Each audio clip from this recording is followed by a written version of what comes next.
Ya, tes suara dulu nih, tes suara. Satu, dua, tiga, tes suara.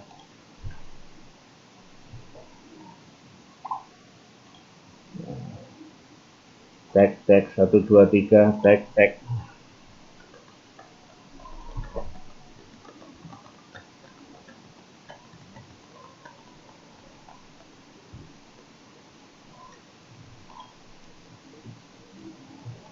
Ya, tes suara dulu nih, tes suara. Satu, dua, tiga, tes suara.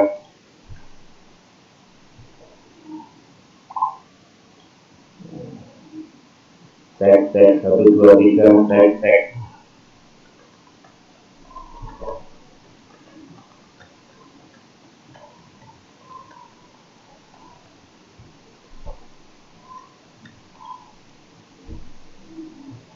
Ya, tes suara dulu, tes suara. Satu, dua, tiga, tes suara.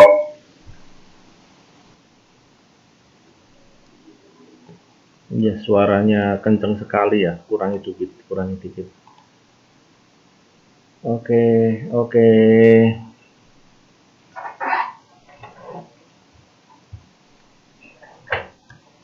Ya, tes dulu, tes dulu. Ini saya coba dulu suaranya. Ya,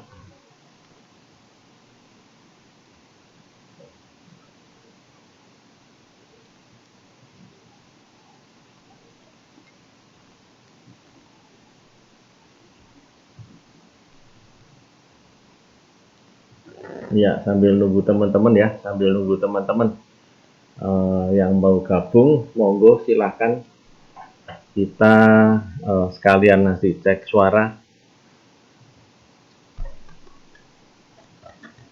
Sudah masuk belum ya? Sudah ya? Tolong bantu di kolom komentar.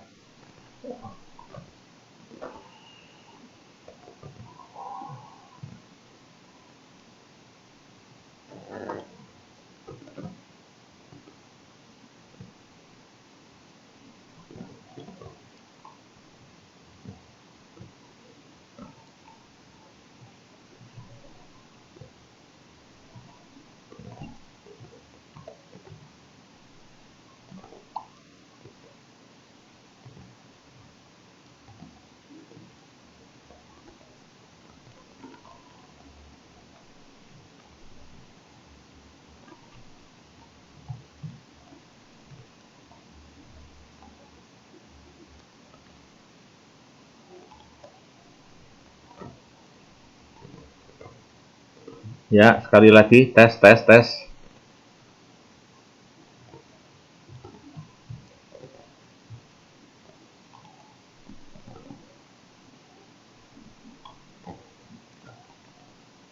Tes 1 2 3, 1 2 3.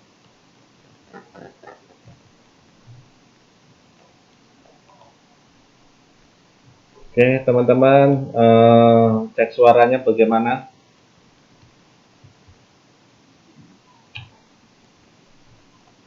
Ya, komentarnya belum keluar. Ya, yang nonton sudah ada beberapa yang mendengarkan suara saya.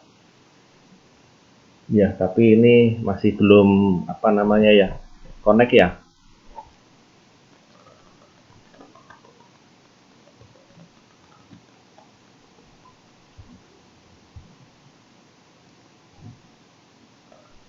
Ya,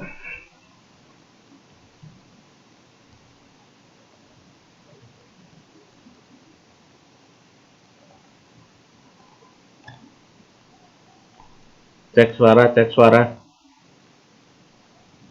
Ya,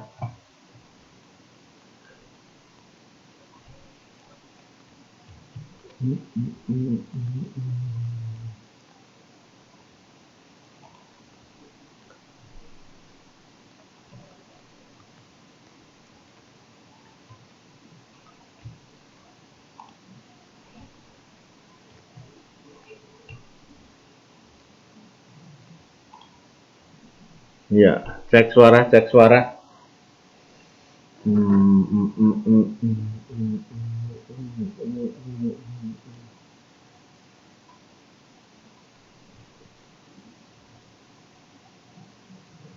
Ya, kita ulang lagi ya.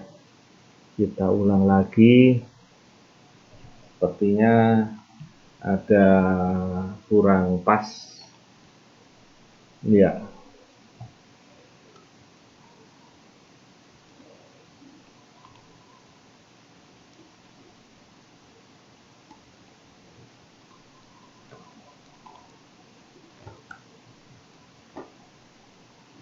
Suara jelas, oke, suara jelas. Terima kasih, terima kasih.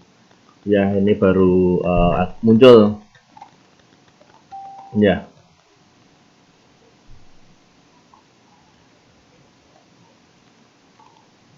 oke. Banyak sekali. Iya, oke. Terima kasih konfirmasinya, konfirmasi teman-teman. Terima kasih.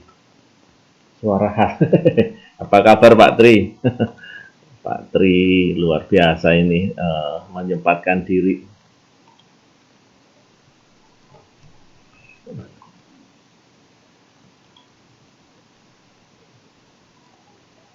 Baik, ya, ya, tes suara dikit-dikit, dikit-dikit, ya, oke, oke, oke, oke, oke, oke.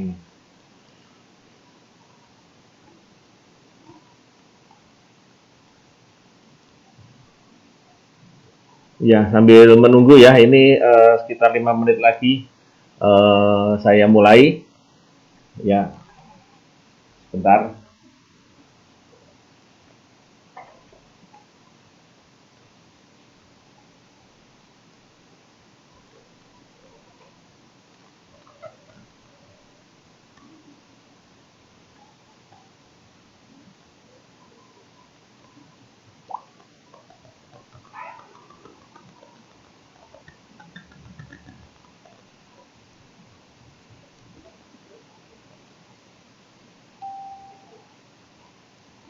Salam, Mas, minta tolong ini kok nggak keluar ininya, PowerPoint. Iya makanya, minta tolong, terima kasih. Yo, terima kasih.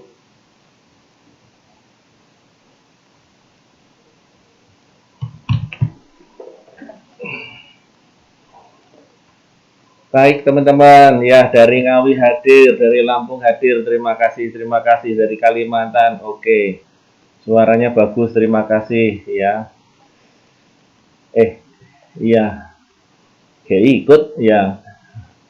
Oke, dari Bali juga mulai pada berdatangan, Pekanbaru, Pak Suasana Hadi, Jogja, oke, oke.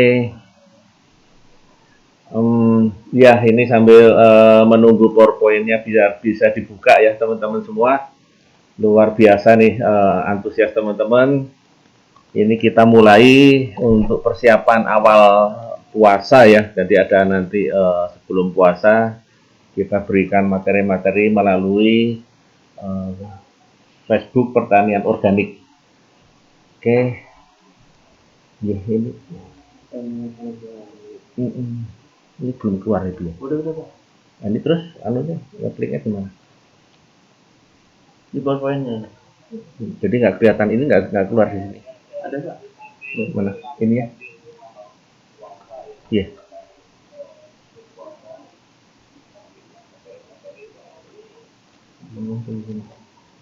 Masuk lagi.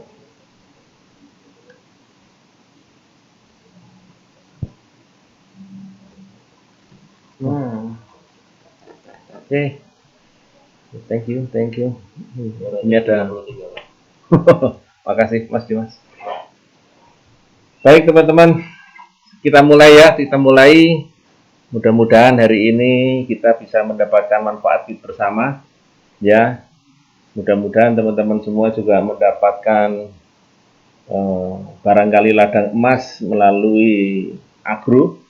Ya, di sekitar teman-teman, mitra-mitra, Bapak Ibu mitra, ya. Assalamualaikum warahmatullahi wabarakatuh, Bapak Ibu mitra. Semangat pagi, ya. Good morning everybody. Ya, hari ini temanya kita mulai diawali dengan porang ya, yang banyak di sekitar kita mulai banyak menanam porang. Ini porang ini apa dan sebagainya. Banyak yang menanyakan itu, ini apa, nanamnya gimana, kira-kira kalau dapat bagaimana, nanti pemasarannya gimana, kadang-kadang sampai ke situ. Ya, ini porang ternyata memang banyak diminati oleh negara luar, ya, di mana itu akan dijadikan sebagai makanan, ya, sebagai makanan. Ya, baik. Porang. Saya ucapkan selamat bergabung di Pertanian Organik NASA, ya. Facebook Group Pertanian Organik NASA. Di mana di sini akan di-sharingkan banyak hal, ya, kepada teman-teman semua, terutama agro, ya, terutama agro baik live maupun yang streaming biasa.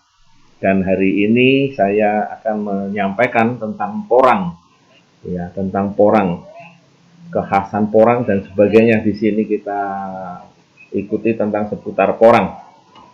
Dan saya doakan teman-teman semua semoga panjang umurnya, mitra-mitra, Bapak Ibu mitra, panjang umurnya, dipanjangkan umurnya, diberi kesehatan dan diberi sehat, ya. Dan semoga kita semuanya bisa menjadi orang-orang yang bermanfaat untuk sekitar kita dan lingkungan sekitar kita, ya. Ya, ini data saya. Barangkali ada yang belum kenal dengan saya atau belum ketemu dengan saya atau belum pernah ketemu dengan saya, ya kalau ketemu sapalah, ya.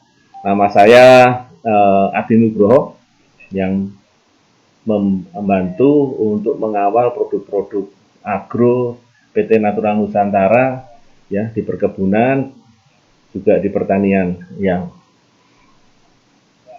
Dan ini adalah latar belakang saya. Saya pernah di perkebunan sawit besar Indonesia dan pernah di BUMN. Dan terakhir saya di PT Natural Nusantara baru sekitar 14 tahun ini. Ya. Ini adalah kantor kita, teman-teman semua, mitra-mitra kita, Bapak Ibu mitra, ya. Hanya nama jalannya berganti, yang dulu adalah Ring Road Barat nomor 72. Nah, sekarang namanya berubah menjadi Jalan Siliwangi nomor 72. Tempatnya sama, lokasinya masih sama, hanya bertambah. Di sebelah kirinya ada tambahan untuk parkir, ya, untuk parkir karena banyak teman-teman kalaupun datang kadang-kadang parkirnya yang kurang memenuhi, ya. Dan saya hari ini berada di lantai 2 streaming live dengan mitra-mitra di Facebook Group Pertanian Organik NASA. Ini tanaman porangnya, Bapak Ibu, ya. Walaupun masih awam, memang ini adalah tanaman yang berasal dari hutan. Memang bukan tanaman yang biasa dibudidayakan seperti halnya di lahan ataupun di sekitar rumah kita. Tetapi inilah yang sekarang menjadi trending, viral, ya, karena nilai ekonomisnya tiba-tiba cukup tinggi dan permintaannya juga cukup tinggi, ya. Nah, ini bisa untuk kegiatan juga selama masih masa pandemi seperti sekarang ini, ya. Porang, ya, itu yang dijual adalah umbinya dalam bentuk chips. Nah, tahun 2018 kita mengekspor porang, Indonesia mengekspor porang di 4 negara tujuan, yaitu Jepang, Tiongkok, Vietnam, dan Australia, itu 254 ton dengan nilai kurang lebih 11 miliar, ya. 11 miliar tahun 2018. Jadi kita sudah mulai sebetulnya sejak tahun 2018. Tapi tahun 2020, Bapak Ibu bisa lihat angkanya, bisa dicocokkan, ya, nanti, ya. Itu sekarang menjadi 14.568 ton. Dari 200 menjadi 14.000. Lonjakannya cukup luar biasa dan nilainya mendekati 1 triliun. Ya. Mendekati 1 triliun, dari 11 miliar ke 1 triliun. Ya, ini lonjakannya dan permintaannya cukup besar. Kalau kita lihat permintaan tahun 2020, ya, 2020 yang terbaru, itu mencapai 20.000 ton per bulan, ya, ton per bulan. Jadi kalau kali 12, ya bisa dikali-kali sendiri ya, kira-kira 100 lebih, 100.000 ton lebih per tahun, ya. Artinya pasarnya masih cukup besar. Dan 2020 ini pasarnya tidak hanya 4 negara tadi, yaitu Jepang, Tiongkok, Vietnam, Australia, tetapi juga sudah mulai merambah ke Thailand serta ke Korea yang cukup banyak juga permintaannya, ya, cukup banyak juga permintaannya di Korea. Sebetulnya porang ini digunakan untuk apa, teman-teman? Ya, barangkali teman-teman juga sudah tahu. Ini kan cuma umbi ya, umbi nggak jauh beda sama barangkali kentang atau mungkin barangkali yang diambil umbinya seperti ubi misalnya begitu ya. Apa yang dicari oleh porang ini digunakan untuk apa mereka ini di negaranya, ya. 80% ini digunakan sebagai bahan makanan, ya, bahan makanan. Ada tahu sutra, ada mie tradisional, ya, terutama dua negara ini yang memang cukup senang ataupun suka makan mie, ya, cukup suka makan mie, yaitu mie seperti konnyaku dan sebagainya. Ini adalah atau mie shiratake, ya, itu adalah bahan-bahan dasarnya adalah dari porang.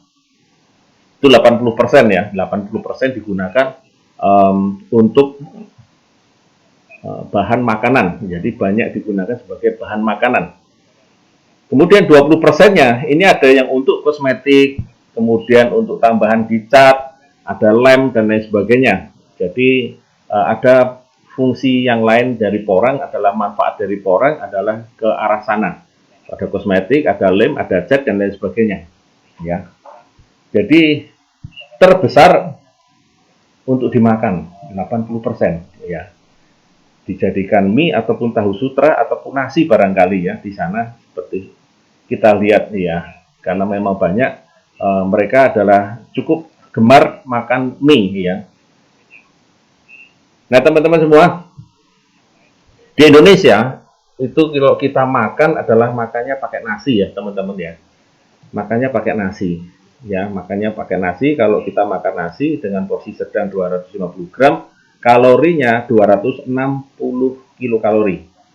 Sementara kalau kita makan bakwan, roti goreng ataupun martabak kacang ya, ini kalorinya kurang lebih ya imbang-imbang dikit lah.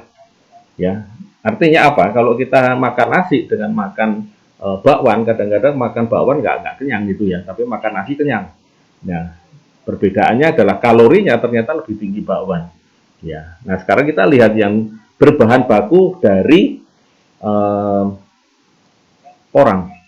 Ya, kita lihat dulu dari perbandingan beras merah dengan beras shiratake. Ya, mirip ya, beras shiratake maupun beras merah ini semuanya energinya tinggi, tapi karbohidratnya masih tinggi beras merah ya, masih tinggi beras merah. Sementara beras shiratake karbohidratnya beras merah karbohidratnya tinggi, sementara beras shiratake lebih rendah, jauh lebih rendah. Ya, jadi kalau kita makan beras shiratake karbohidratnya rendah, tetapi energinya cukup tinggi. Ya, ini beras merah. Kenapa pembandingnya beras merah? Karena kita lihat adalah di sini kandungan seratnya ya. Kita lihat di seratnya. Nah, sekarang kalau kita lihat kalorinya, ya kita bandingkan dulu antara nasi putih dengan mie ya. Kalori di nasi putih 129, kalori di mie 137. Sementara di nasi konnyaku maupun mie shiratake kalorinya Bapak Ibu bisa lihat di sini cukup rendah. Jadi makannya banyak sekalipun ya, kalorinya dapat tetapi karbohidratnya rendah, dan yang utama adalah seratnya tinggi karena kita tahu bahwa yang namanya porang ini diambil glukomanannya di mana kandungan seratnya tinggi. Jadi makan nasi dengan kandungan serat yang cukup tinggi, artinya bisa jadi boleh dibilang ini nasi diet ya. Jadi makannya banyak tetapi karbohidratnya rendah dan seratnya tinggi. Kenapa sekarang banyak orang beralih ya ke nasi ataupun mie yang berbahan dasar dari porang, karena mereka mencari ininya, ya, mencari kandungannya di sini. Kembali ke porang, ya, kembali ke porang. Porang itu apa? Porang ini adalah tanaman, ya, kalau nama latinnya adalah Amorphophallus muleberi, ya, muleberi, ya, di mana ini adalah diambil umbinya, ya, diambil umbinya. Namun mereka memiliki ciri-ciri pada umbinya tidak terdapat bintil, ya. Kemudian ciri khas daripada tanaman porang ini sendiri memiliki katak atau bubil di setiap pertemuan batangnya. Yang ketiga, daunnya lebar dan runcing, ya. Kemudian batangnya, nah ini ada belang hijau yang kadang juga ada yang berwarna sedikit ungu. Namun batas putih dan batas hijau atau batas ungunya ini jelas, ya, tegas, ya. Ciri umum daripada tanaman porang. Nah, ini kalau kita jejerkan, kita sandingkan, mana kira-kira yang porang? Saya rasa Bapak Ibu Mitra langsung bisa menunjuk di sebelah kanan saya, ya, Amorphophallus muleberi, ya. Artinya batas putih dan batas hijaunya tegas atau putih dan ungunya tegas. Ya. Ini kalau kita lihat tanaman yang masih satu kelompok, yaitu iles, walur ataupun suwak, ya, cukup berbeda, ya, cukup berbeda dari ciri batangnya. Kemudian kalau kita potong dari iles-iles maupun suwak, nah mungkin mirip, ya, mungkin mirip, tetapi bisa kita lihat di sini warnanya yang nomor satu, ya, warnanya yang berbeda adalah paling beda adalah porang. Di sini warnanya sedikit kuning kecoklatan, sementara keluarga daripada iles-iles maupun suwak ini warnanya putih, ya, warnanya putih. Sementara dari porang itu warnanya adalah sedikit kuning ataupun orange, ya, ke arah kecoklatan. Nah, kalau kita lebih jelas lagi, detailkan lagi, maka yang porang itu kalau kita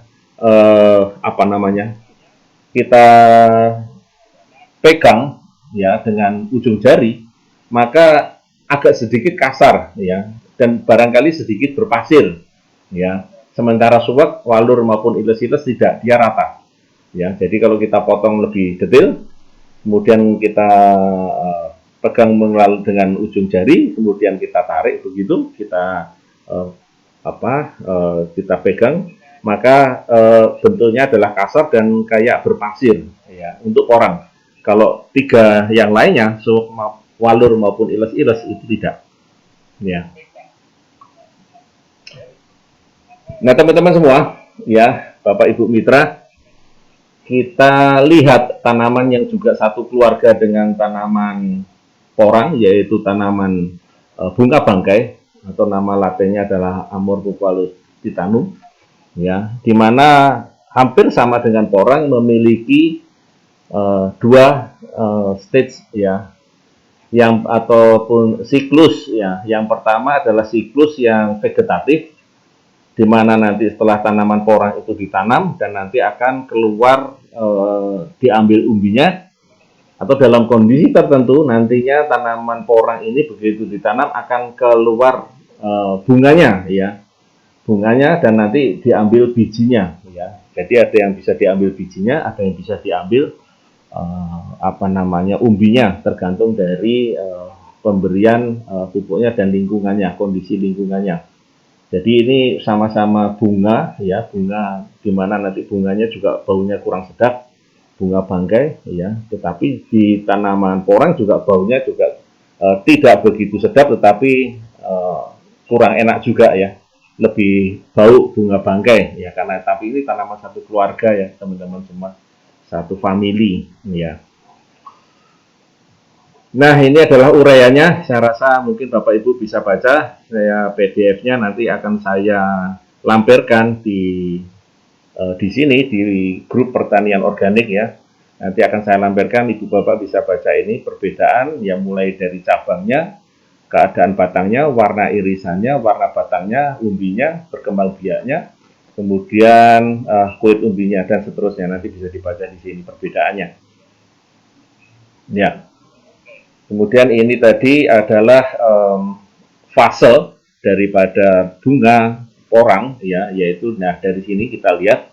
Jadi kalau kita lihat ke arah bunganya, yaitu fase reproduktif ataupun fase bunga dan bijinya adalah seperti ini. Pertumbuhannya lambat di 3 bulan pertama, ya, kurang lebih di sekitar ya 1-2, ini sekitar bulan-bulan pertama.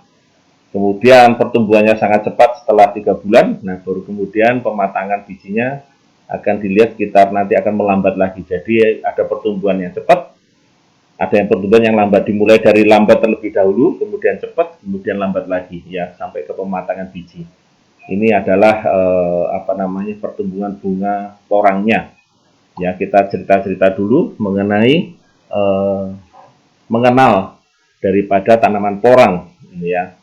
Apa sih tanaman porang? Ini tanaman adalah biasanya ditanam ataupun hidup, ya, di hutan-hutan ataupun di sekitar hutan, di mana tanaman ini dulunya adalah tanaman liar, namun sekarang sudah mulai banyak dibudidayakan karena memiliki nilai ekonomi yang cukup tinggi, ya, karena tadi manfaatnya sudah saya sampaikan di depan.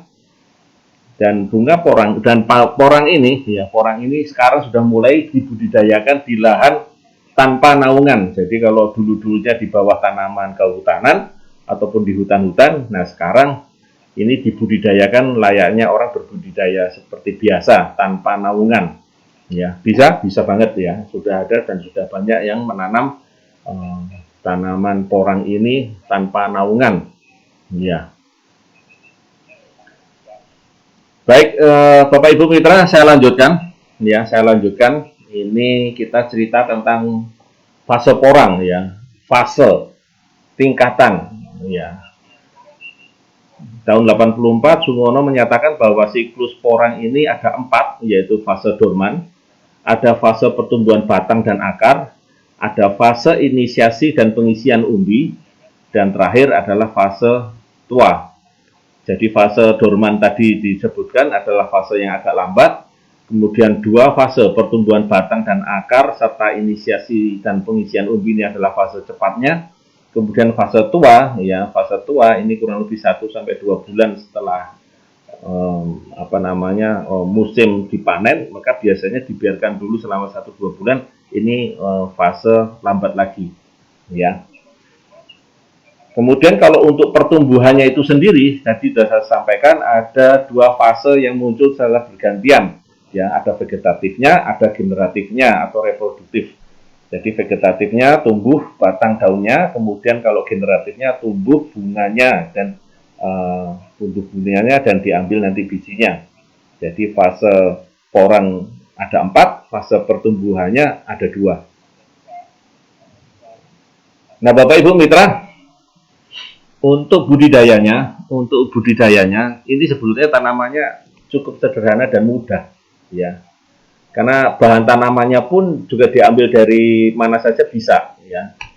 Ya, mulai dari bijinya, ya, itu diambil dari bijinya. Ya, yang warnanya bisa kemerahan ataupun orange, ya. Kemudian bubil atau kataknya yang di sela-sela batangnya, di sela-sela batang daunnya itu, ya, itu bisa kita jadikan bahan tanaman. Kemudian ada umbi kecil, jadi umbi kecil karena mungkin tidak berkembang di di lahan, jadi umbinya masih kecil dan diameternya kurang lebih sekitar 3 cm. Nah, umbi belah, kalau umbi belah ini adalah umbi yang cukup besar ataupun yang kita belah. Jadi kita lakukan pembelahan umbi untuk dijadikan bahan tanaman. Kemudian cabutan. Ya, cabutan artinya memang bibit ini dicabut, kita ambil dari hutan barangkali, ya, kita ambil dari hutan ataupun dari bawah tanaman biasanya sambil jalan-jalan ke pinggiran hutan misalnya begitu, kita menemukan porang, kita tanam, ya, ini namanya bibit cabutan. Dan ini juga ada di banyak tempat, ya, terutama daerah-daerah yang masih ada hutannya. Kadang-kadang porang bisa dijumpai, dicabut, kemudian dibudidayakan. Ya. Ini adalah bijinya, ya, yang paling kiri adalah bijinya. warnanya merah, kemudian ada yang sampai ke orange, merah ya, dari mulai warna kuning, kemudian nanti kalau sudah masak biasanya sampai ke orange ataupun merah ya, baru nanti dia akan jatuh, atau kalau enggak kita pipil atau kita wiwil sendiri ya, nanti diwiwil. Jadi jangan dipaksakan yang warnanya kuning untuk jatuh juga dan dibuat bibit, tetapi yang bisa diwiwil dengan mudah ataupun jatuh sendiri, itu yang paling mudah ya, bisa dikeringkan, bisa juga tidak. Kemudian di bawahnya yaitu adalah seperti bulat-bulat di ketiak-ketiak daunnya di sini. Ini adalah bubil atau kataknya. Inilah salah satu tanda yang khas pada tanaman porang ya, di mana ada kayak semacam kayak bisul yang bulat-bulat begitu ya di setiap ketiak daunnya ya. Itu juga bisa untuk bikin ditanam ya. Kemudian umbi belah, ya umbi belah ataupun umbi yang kecil. Kalau umbi yang kecil saya rasa nggak ada masalah. Kalau ini adalah umbi belah, umbi yang dibelah yang dijadikan bibit. Ya, kemudian di pojok kanan atas, ya itu adalah bibit cabutan yang diambil dari hutan, dicabut, kemudian kita baru tanam untuk dibudidayakan. Ya.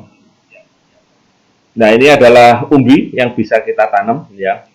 Paling kecil adalah umbinya kurang lebih paling besar sekitar 3 cm maksimal, itu sudah yang gede ya, sudah gede. Ini adalah rata-rata yang bisa kita pakai, dan ada yang paling kecil yaitu kurang lebih sekitar diameter 1 cm, ini masih bisa kita tanam. Dan yang paling kecil itu mesti pakai polybag ya.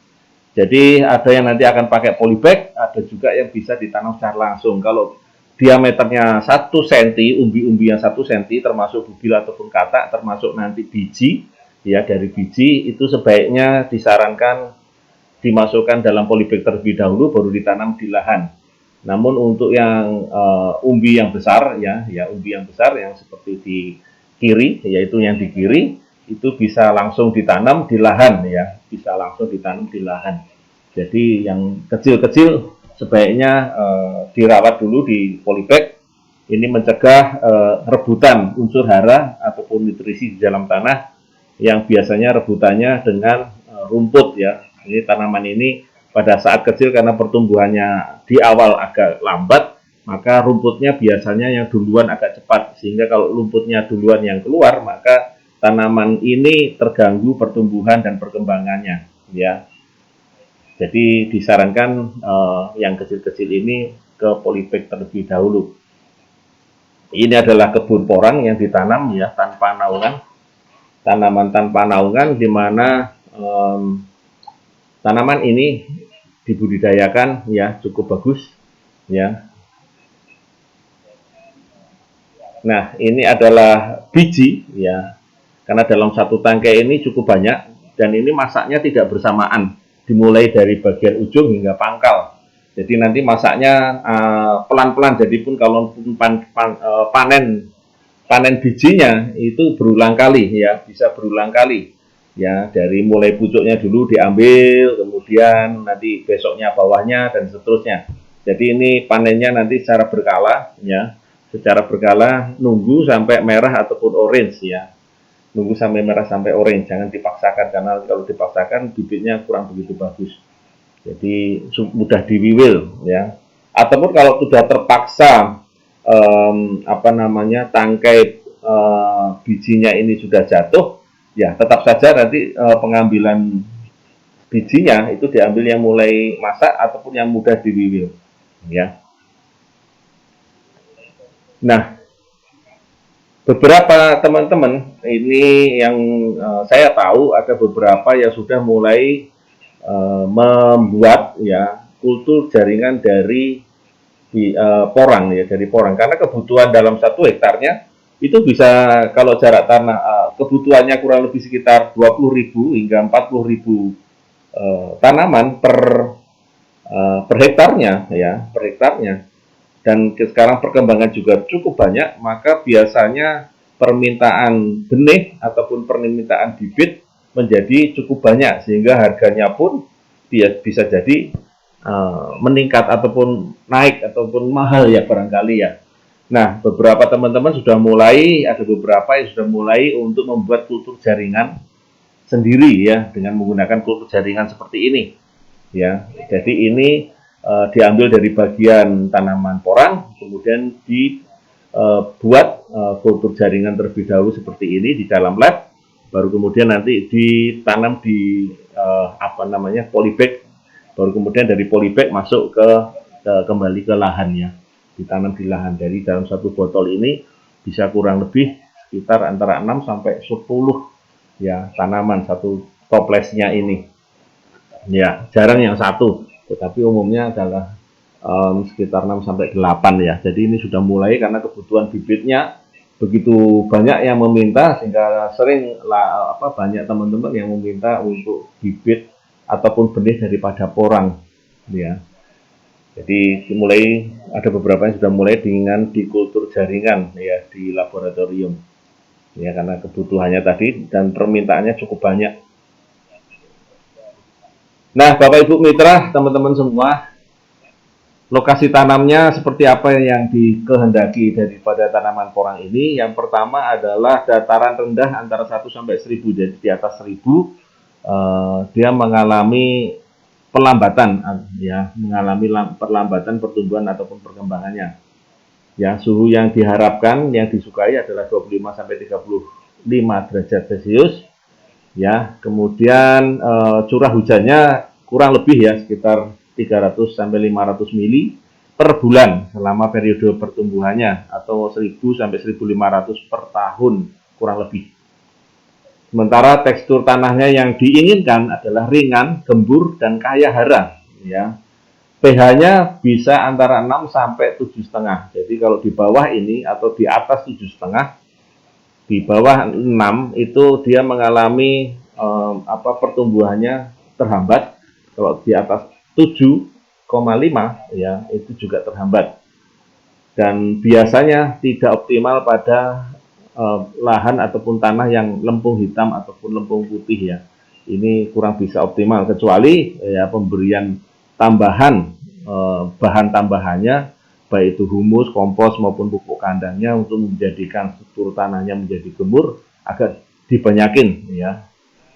Agak dibanyakin supaya apa? Supaya tanahnya bisa ditanami porang. Ya, lingkungan yang disukai oleh porang ini adalah intensitas cahayanya 50-60% karena memang ini adalah tanaman hutan ya, tanaman hutan yang biasanya berada di sekitar di bawah daun atau di bawah tanaman hutan.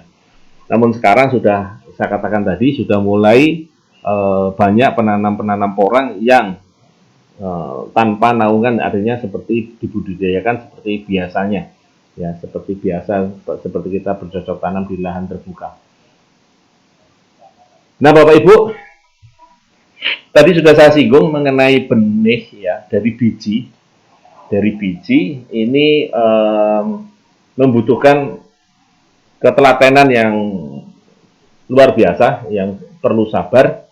Karena yang pertama adalah biji ini panennya tidak serempak, matangnya tidak serempak. Jadi dimulai nanti dari pucuk, kemudian mulai pelan-pelan ke bawah diambil secara satu persatu. Ya, satu biji itu biasanya ada dua. Ya, satu biji ada dua calon, di mana itu bisa menjadi dua tanaman. Ya, ada yang dikeringkan terlebih dahulu, baru kemudian ditanam. Ya, ada juga yang langsung dicampurkan ya, dicampurkan pada medianya bisa bermacam-macam. Saya ambilkan contoh saja, ini medianya menggunakan dengan kokopit atau dengan sekam bakar atau dengan humus enceng gondok ya. Ini biasanya di daerah Rawo Pening di sana yang tanahnya hitam dan strukturnya bagus, ini bisa kita gunakan. Jadi ada yang diambil, dikeringkan dulu, baru ditanam, dikumpulin, baru ditanam. Ada yang langsung ya ditanam, dicampurkan dengan medianya, ya kemudian ya semprot tipis lah untuk menjaga kelembapannya dengan nasa dan hormonik, pakai semprotan tangan begitu. Dan ini diwadahkan pada tampah atau tempat-tempat yang berangin dan tidak boleh kena sinar matahari langsung ya. Nanti sekitar 1 bulan biasanya bijinya sudah mulai bernas ya ataupun keluar tunasnya ya. Ini adalah dari biji. Ini juga berlaku untuk ubi yang kecil-kecil tadi, ya, bisa dilakukan dengan cara seperti ini juga, ya. Bisa dilakukan dengan cara seperti ini juga, artinya kita menggunakan dengan media terlebih dahulu, baru kemudian nanti bisa masukkan ditanam di polybag yang sudah disiapkan medianya dan isinya, ya. Dan ini 1 bulan kita bisa lihat di sini semua biji-biji tadi sudah mulai keluar tunasnya, ya. Dan caranya tadi di tempat ayaan atau di tempat tampah seperti itu, caranya seperti itu, diangin-anginkan, tapi jangan sampai kena sinar matahari langsung, ya.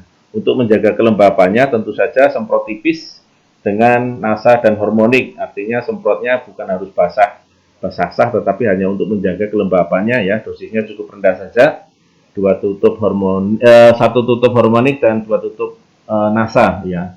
Saya sebut nasa itu kurang lebih 2 tutup POC nasa dan 1 tutup hormonik. Jadi saya sebutnya 2 tutup nasa, 1 tutup hormonik.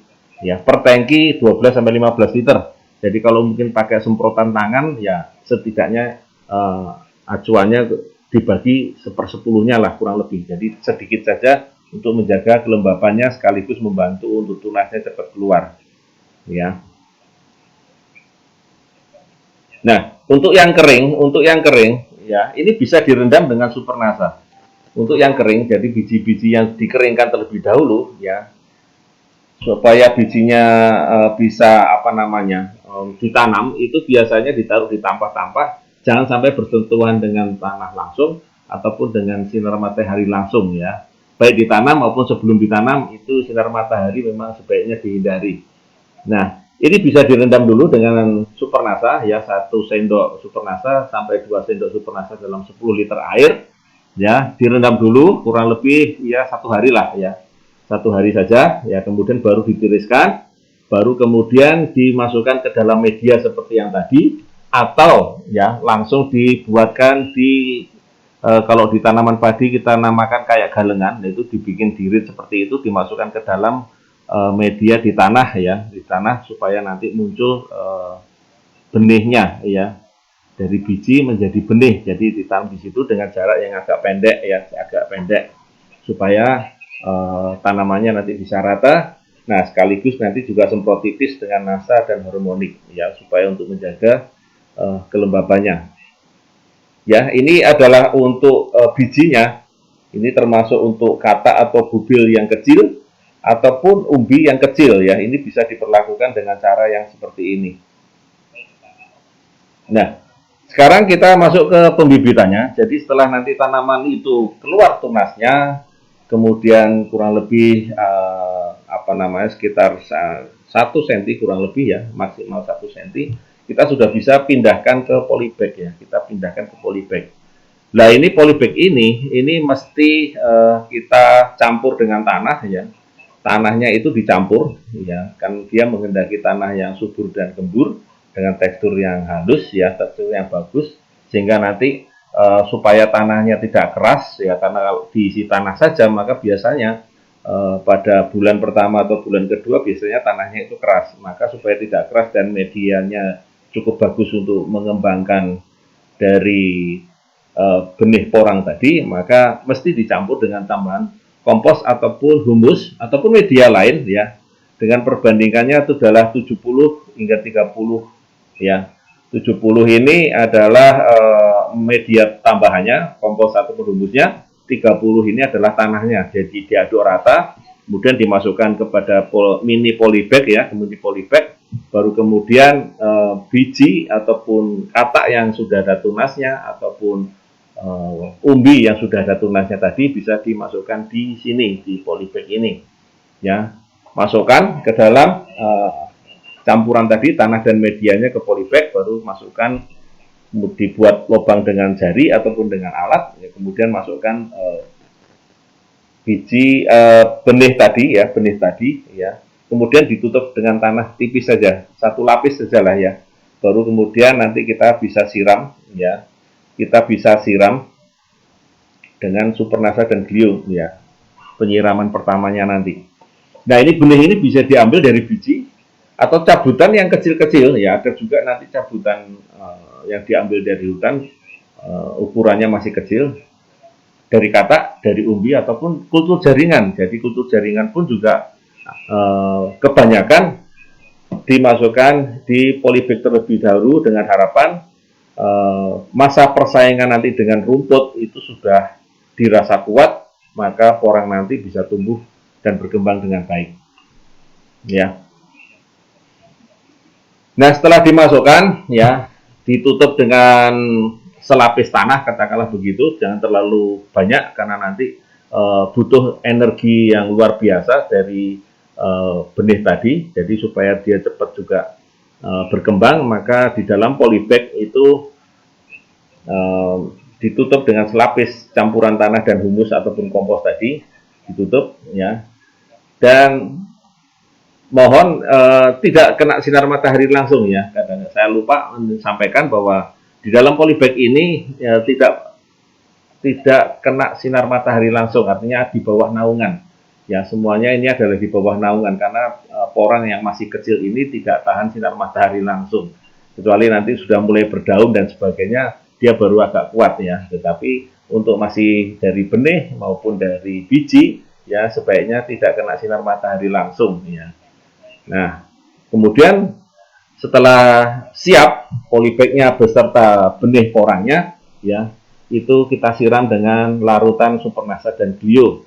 Pertama adalah untuk memberikan nutrisinya, yang Glionya untuk membantu supaya di dalam polybag tadi itu bisa membantu, ya, mengurangi dan mengatasi gejala-gejala awal serangan jamur yang biasanya muncul pada saat awal tanam, ya, ataupun pada saat medianya yang juga kadang-kadang mengandung jamur yang dibawa dari luar. Jadi mulai dari awal kita sudah mulai mencegah jamur dari awal.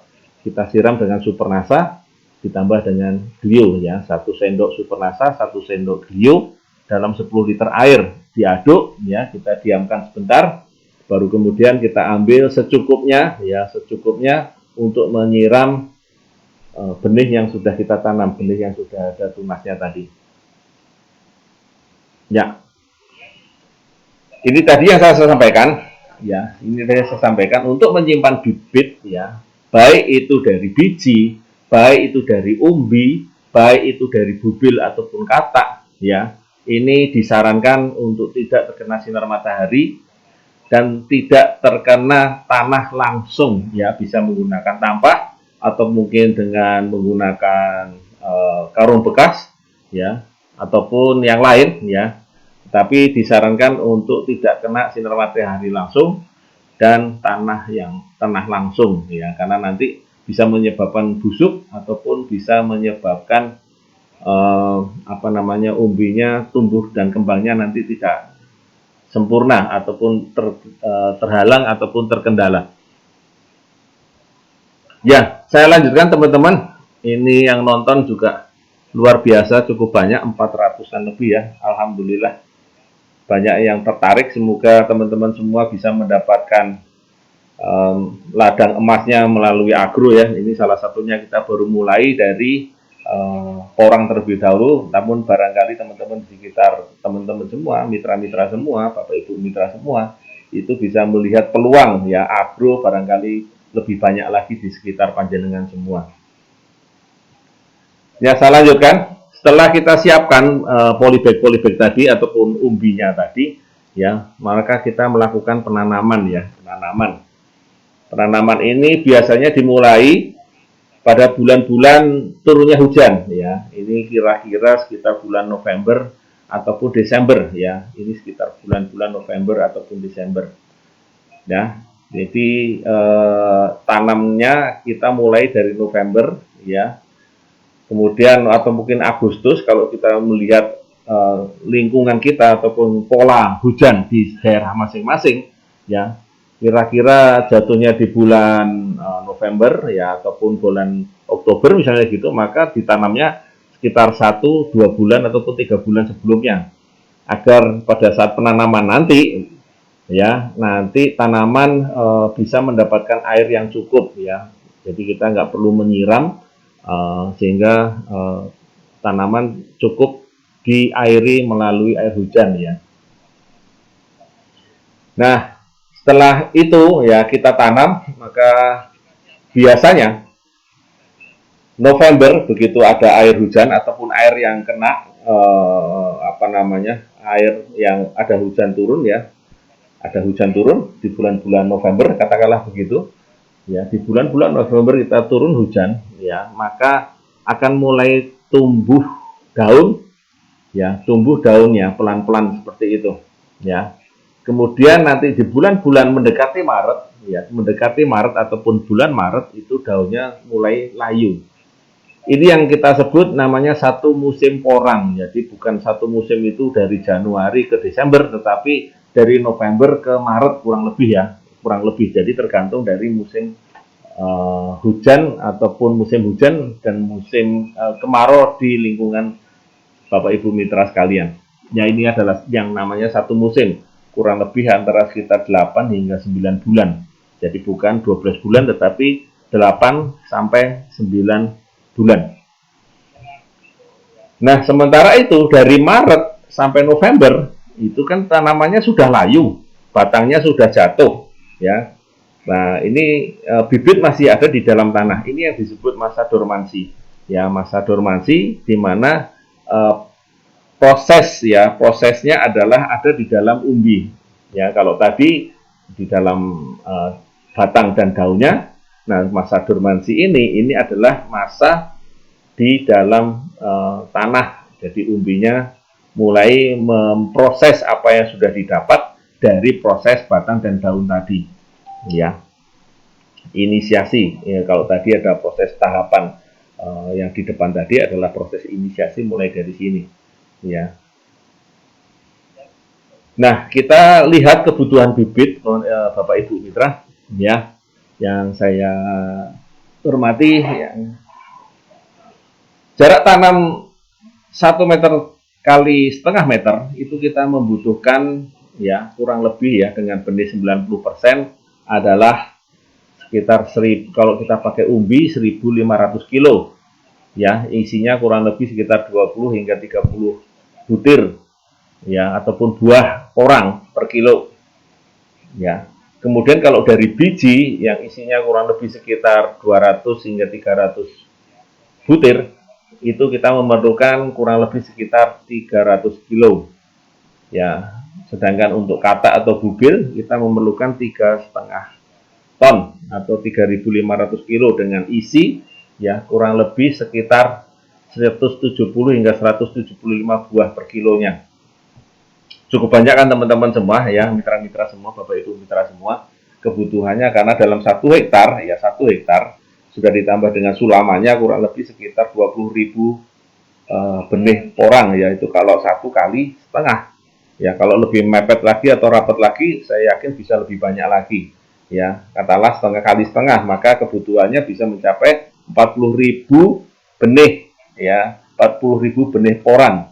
Padahal sekarang proses daripada tanam tadi menjadi bubil ataupun katak itu mendekati hampir 1 musim ya, 1 musim ya. Jadi benihnya belum ada tapi permintaannya sudah mulai banyak. Jadi sekarang banyak orang berbisnis di benihnya ya, di benih baik itu melalui kataknya ataupun melalui bijinya. Jadi mulai banyak orang yang membisniskan porang ini karena memang kebutuhannya cukup banyak ya.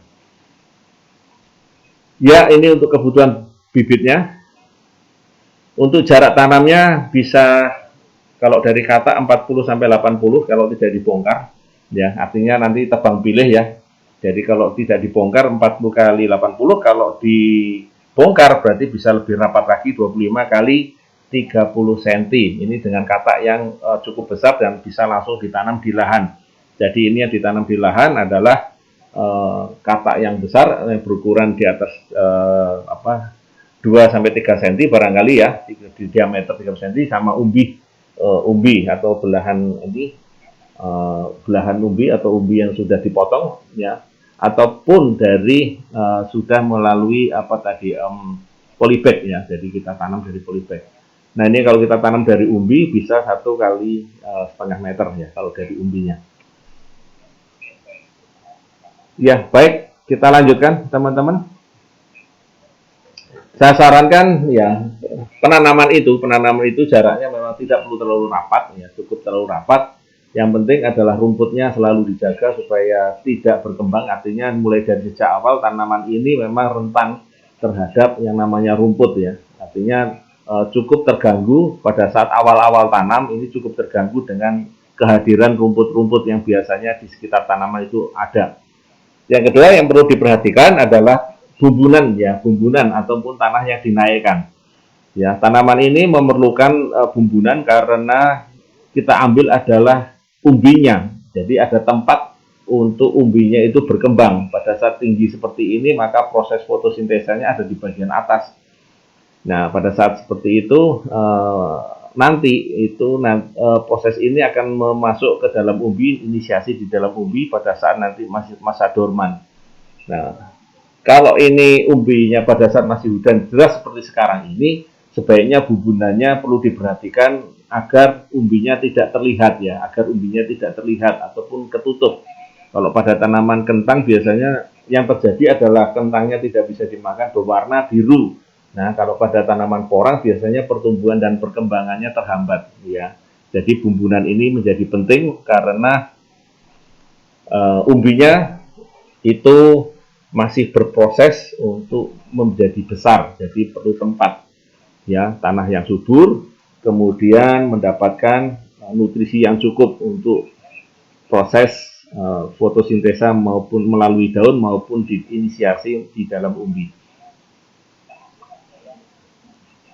Nah, Bapak Ibu Mitra, ini adalah tentang keasaman tanah, tadi membutuhkan 6 sampai 7,5. Artinya pH ini menjadi penting karena ini adalah proses masuknya unsur hara ataupun nutrisi ke dalam tanaman. Semakin asam tentu saja nutrisi tadi tidak bisa masuk ke dalam tanaman ya, ataupun terlalu basah itu tidak bisa masuk ke dalam tanaman. Jadi keasaman ini penting terutama pada tanaman-tanaman yang berbatang lunak ya. Selain tanaman porang kan ada tanaman kentang misalnya, ada tanaman cabai misalnya, ada tanaman yang lain. Ini keasaman tanah perlu diperhatikan. Jadi kalau kita menanam tanamannya berbatang lunak, ada melon barangkali ataupun semangka ya, itu terong barangkali ya, itu keasaman tanah perlu diperhatikan. Ya, karena keasaman ini sangat penting buat tanaman kita karena kalau terlalu asam artinya itu di bawah 5, maka kondisinya adalah pupuk yang kita taburkan seperti yang runcing-runcing di sebelah kiri. Hampir mayoritas pupuk yang kita taburkan tidak bisa masuk, jadi kayak sedotan gitu ya, seperti itu. Nah, kalau kita naikkan pH-nya ya, maka kita netralkan pH-nya kira lebih angka 7 kalau Bapak Ibu punya pH meter ya, atau pH meter, jadi kita bisa mengukur keasaman tanahnya, maka cobalah mendekati 7 atau sekitar 7 ya. Ini semuanya pupuk nanti akan masuk. Ya, pupuk yang kita berikan akan masuk. Nah, kalau yang di sebelah kiri terlalu asam, pupuk yang kita berikan ada 5 jenis yang kita berikan tidak bisa masuk. Tetapi yang racun-racun malah masuk, yaitu ada besi, ada mangan, boron dan sebagainya, itu malah masuk dengan cepat. Ya. Sementara pupuk yang kita butuhkan, yang dibutuhkan oleh tanaman tidak masuk karena apa? Karena terhalang adanya pH atau keasaman tanah tadi. Ya, kita lihat di sini. Nah, ini akan lebih jelas lagi. Makin ke kiri, angka 5.0 itu adalah tanaman kesulitan untuk mengambil NPK-CA-NG, 5 unsur utama yang dibutuhkan atau pupuk makro yang dibutuhkan dalam jumlah banyak, tanaman ini kesulitan. Sehingga ini perlu dinaikkan terlebih dahulu pH-nya, ya, ditambahkan dengan dolomit, ya. Kalau punya alat pH meter lebih baik, jadi kita bisa melihat berapa angka pH meternya, maka berapa dolomit yang bisa diberikan, atau mungkin selain dolomit bisa juga zeolit ya. Zeolit bisa juga diberikan. Nah, berapa jumlahnya ya tergantung dari pH-nya ya. Kalau kita nggak punya alat pH meter gimana Pak? Ya, misalnya begitu ya. Ada pertanyaan yang sering bertanya seperti itu. Ya kalau kira-kira apa namanya pH-nya tidak terlalu banyak kira-kira ya, itu bisa kita tabur aja langsung kurang lebih sekitar 300 kilo atau 3 kuintal per hektarnya. Jadi sebelum tanam ya, tanamannya berbatang lunak tadi kita tabur ya 300 kilo sampai 500 boleh lah. Ya kalau itu di daerah-daerah yang mendekati gambut misalnya begitu ya tentu akan lebih banyak lagi ya. Pada kondisi normal ya rata-rata kita berikan sekitar 300 hingga 500 kilo ya dolomit ya untuk membantu supaya menetralkan pH-nya atau mendekati netral pH-nya. Jadi ini karena sangat penting maka perlu memberikan dolomit ataupun zeolit di awal tanam pada saat pengolahan lahan. Saya lanjutkan lagi teman-teman semua yaitu tentang pupuk ya. Ini juga perlu kita sampaikan di sini karena ini adalah nutrisi yang dibutuhkan untuk proses pembesaran daripada umbi porang ya. Untuk di bawah kita bisa lakukan dengan 2 kali yaitu pada saat pengolahan lahan tadi ya sebagai pupuk dasar ya dan saat tanaman berumur 2 sampai 3 bulan atau setelah muncul daun dari permukaan tanah atau pecah daun. Ya, dari pemupukan bawah, jadi kita ada 2 pemupukan, yang pertama adalah di atas, yang kedua adalah di bawah. Nah, kita lihat dulu yang di bawah. Ini bisa kita lakukan 2 kali, yaitu pada saat pengolahan lahan. Jadi setelah ditabur dolomit ataupun zeolit tadi, kemudian dibikin guludan, ya 1 minggu berikutnya baru kita pupuk, ya setelah bibit masuk baru kita pupuk, ya dengan supernasa ataupun granul ya atau granul organindo ya kita berikan di awal tanam ya bisa dengan cara ditaruh di dekat bibitnya ya bisa juga bersamaan dengan pupuk dasarnya ya mungkin TSP yang kita gunakan ataupun urea yang kita gunakan ya di saat umur awal tanam dan umur tanaman 2 sampai 3 bulan atau sudah mulai pecah daun ya ini di bawah kemudian di atasnya ini bisa kita lakukan penyemprotan ya penyemprotan dengan POC Nasa dan hormonik ya dengan 3 tutup dan 2 tutup per tangkinya setiap 7 hari sekali jadi setelah daunnya nanti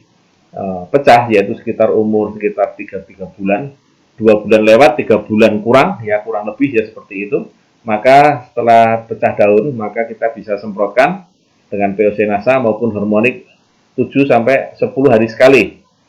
Atau bisa juga kita dengan menggunakan BSA ya, dengan BSA ditambah dengan 1 tutup hormonik ya. Ini fungsinya untuk mempercepat proses vegetatifnya serta merangsang proses untuk membentikan bubil dan kataknya bisa lebih besar dan lebih banyak ya, banyak jadinya.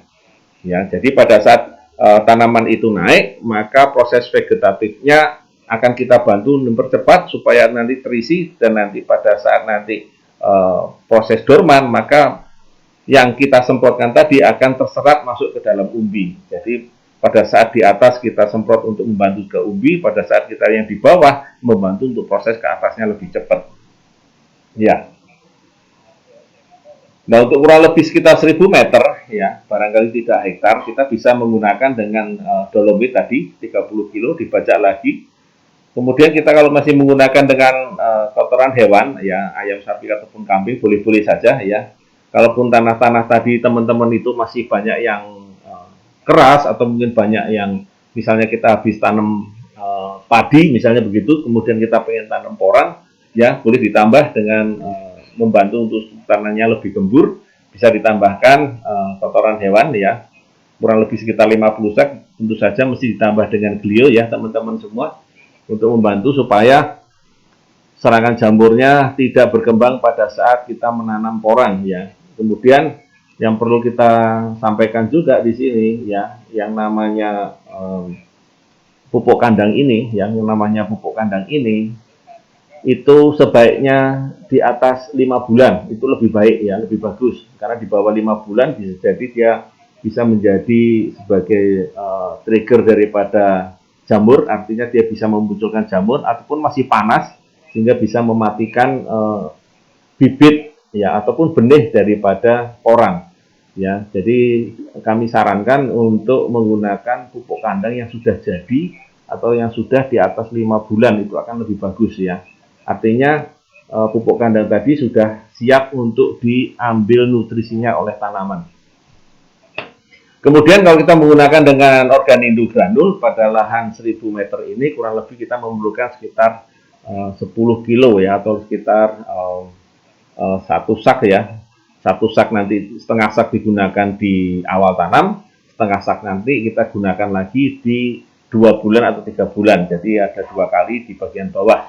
Nah, atau kalau kita menggunakan dengan supernasa, ini kurang lebih 6-8 gram supernasa per tanamannya. Ya, atau mungkin kurang lebih sekitar 1 hingga 1,5 kilo untuk 1000 meter persegi ya. Ini ditanam di sekitar perakaran. Jadi ini ditanam saja ya di sekitar perakaran. Jadi belum disiram ya. Kita belum disiram karena ini kan nanti nunggu musim hujan. Ya. Nah, untuk per 2000 tanamannya atau 2500 ini granulnya kita pakai ya sekitar 200 tanaman ya, 2500 gram granul ya. Nah, untuk 2000 tanaman ini 6,8 atau 10.000-nya bisa kurang lebih 1,5 kilo ya. Dilarutkan dulu atau disiram itu nanti setelah tanaman ditanam ya, tentu saja.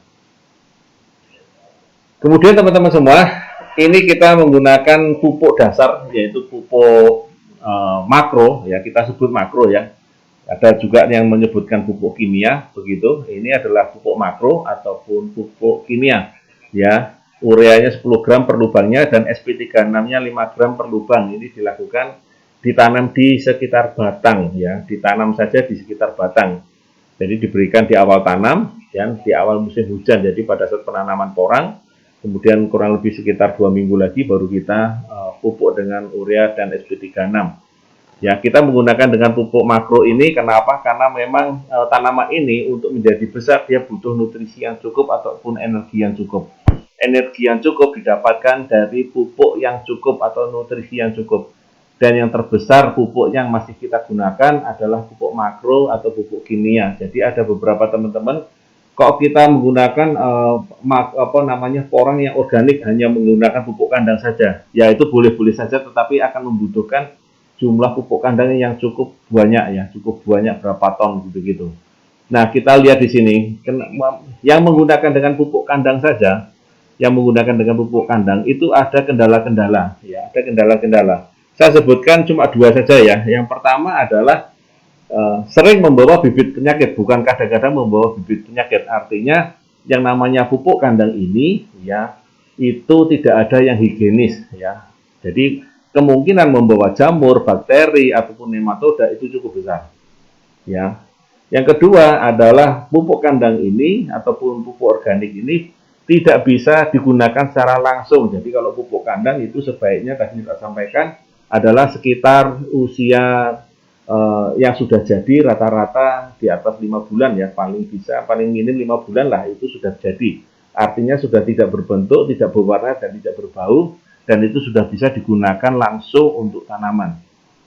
Ya, ini kalau hanya menggunakan pupuk organik saja ya, pupuk organik saja. Jadi kalau menggunakan pupuk organik saja, ini kemungkinannya adalah seperti ini. Jadi kalau kita membutuhkan porang dalam jumlah hektaran, maka kebutuhannya bisa mencapai 20 hingga 40 ton ya, cukup besar.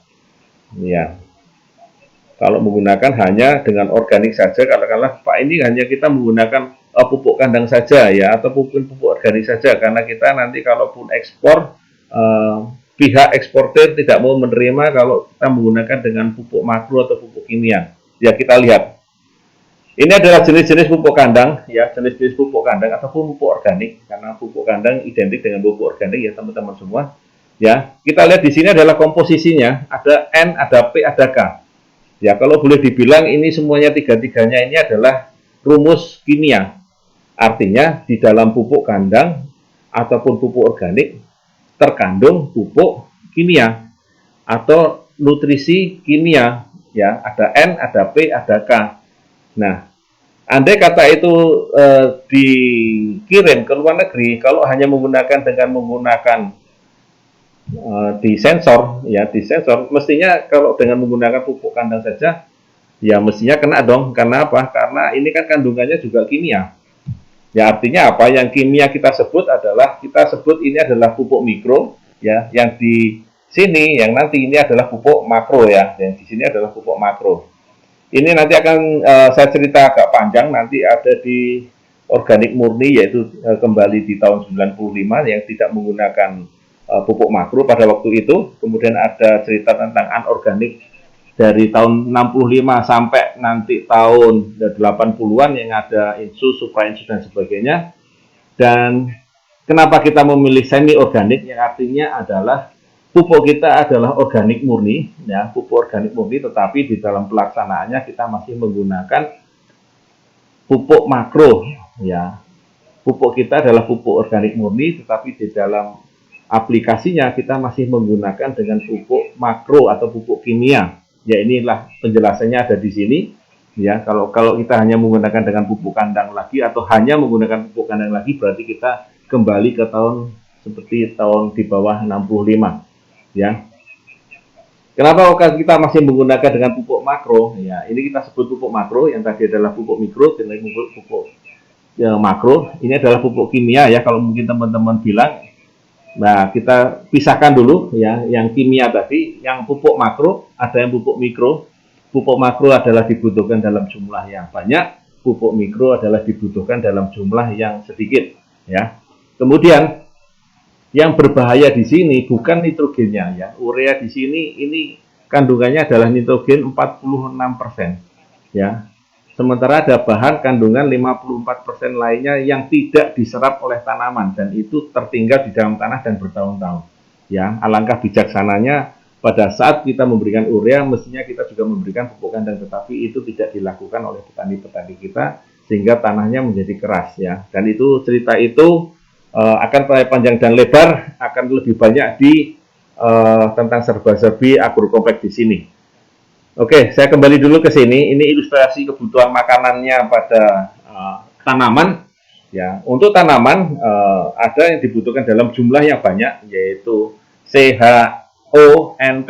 Ya, kemudian yang dibutuhkan makro sekunder, ada yang mikro dan ada yang perangsang tumbuh. Ya, sementara di manusia ini kita butuh makan karbohidratnya, atau mungkin kalau kita lihat tadi adalah banyak nasinya ya. Kemudian ada sayur, buah, dagingnya, kemudian susu dibutuhkan juga, tapi makin lama makin ke atas adalah makin sedikit ya. Jadi yang terbanyak tetap karbohidrat ya. Sementara di tanaman yang dibutuhkan terbanyak tetap unsur hara makro atau yang biasa disebut petani adalah pupuk kimia. Jadi dua-duanya ada kimianya kalau boleh dibilang. Jadi kita menyebutnya adalah pupuk makro dan pupuk mikro. Pupuk yang dibutuhkan dalam jumlah banyak dan pupuk yang dibutuhkan dalam jumlah sedikit. Nah, ini akan diulas di serba-serbi agrokompleks dan penerapannya atau dalam bedah agrokompleks. Biasanya saya sisipkan cerita tentang ilmu kacang ataupun ilmu payek di situ ya. Itu ya. Kemudian hama dan penyakit, teman-teman semua, hama dan penyakit. Sebetulnya paling sering adalah pada musim yang seperti ini adalah yang cukup sering karena hujan ya, itu ya titik-titik warna hitam seperti ini adalah karena jamur ya. Ini adalah karena jamur. Jadi selain dikocorkan ya, selain dikocorkan, glio tadi juga bisa disemprotkan untuk membantu supaya tanaman porang ini terbebas dari jamur. Apalagi curah hujan yang cukup tinggi membantu jamurnya makin cepat berkembang, sehingga penyemprotannya pun disarankan agak lebih sering ataupun agak lebih mepet ya, supaya apa? Supaya jamurnya ini bisa melawan glio ini bisa melawan jamur yang ada di lapangan ya. Nah, ini ciri-cirinya paling jamur seperti ini ya. Kalaupun tahun 2021, nah ini yang sudah terjadi pada saat-saat sekarang ini, karena curah hujannya cukup tinggi ya, karena curah hujan cukup tinggi dan tanamannya kurang gizi ya, karena dari awal mungkin belum mengenal dengan asa atau mungkin belum mengenal dengan cara pemupukan yang cukup tepat dan berimbang, maka tanamannya kurang gizi, maka yang terjadi adalah tanamannya kayak malnutrien begitu, sehingga yang terjadi seperti ini ya, warnanya kuning ya karena kurang N. Kemudian ada jamurnya, ada bolong-bolongnya, ini karena kurang gizi, sehingga hama pun juga masuk di sini karena hama yang paling sering paling belalang. Ini ciri-ciri belalang adalah seperti itu ya, bolong-bolongnya tidak dari pinggir. Kalau dari pinggir biasanya ular, kalau belalang biasanya dari tengah. Jadi dia bisa makan dari mana saja kalau belalang. Ini yang terjadi pada tahun 2021 seperti ini. Ya, bisa dicermati di sini. Ini yang terjadi karena curah hujan cukup tinggi, tetapi suhunya agak naik. Jadi kelembapannya juga tinggi. Kelembapan juga tinggi memacu perkembangan jamur, ya, memacu perkembangan jamur, dan proses daripada fotosintesa di tanaman juga terganggu dan terhambat. Jadi pengambilan makanannya, sudah makanannya sedikit, proses fotosintesnya terhambat. Jadi warnanya kuning. Kemudian hamanya yang muncul juga mulai banyak karena kelembapannya tinggi.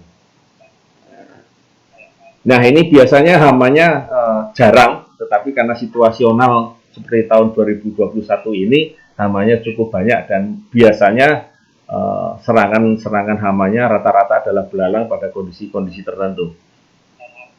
Ya. Nah, Bapak Ibu mitra yang saya hormati,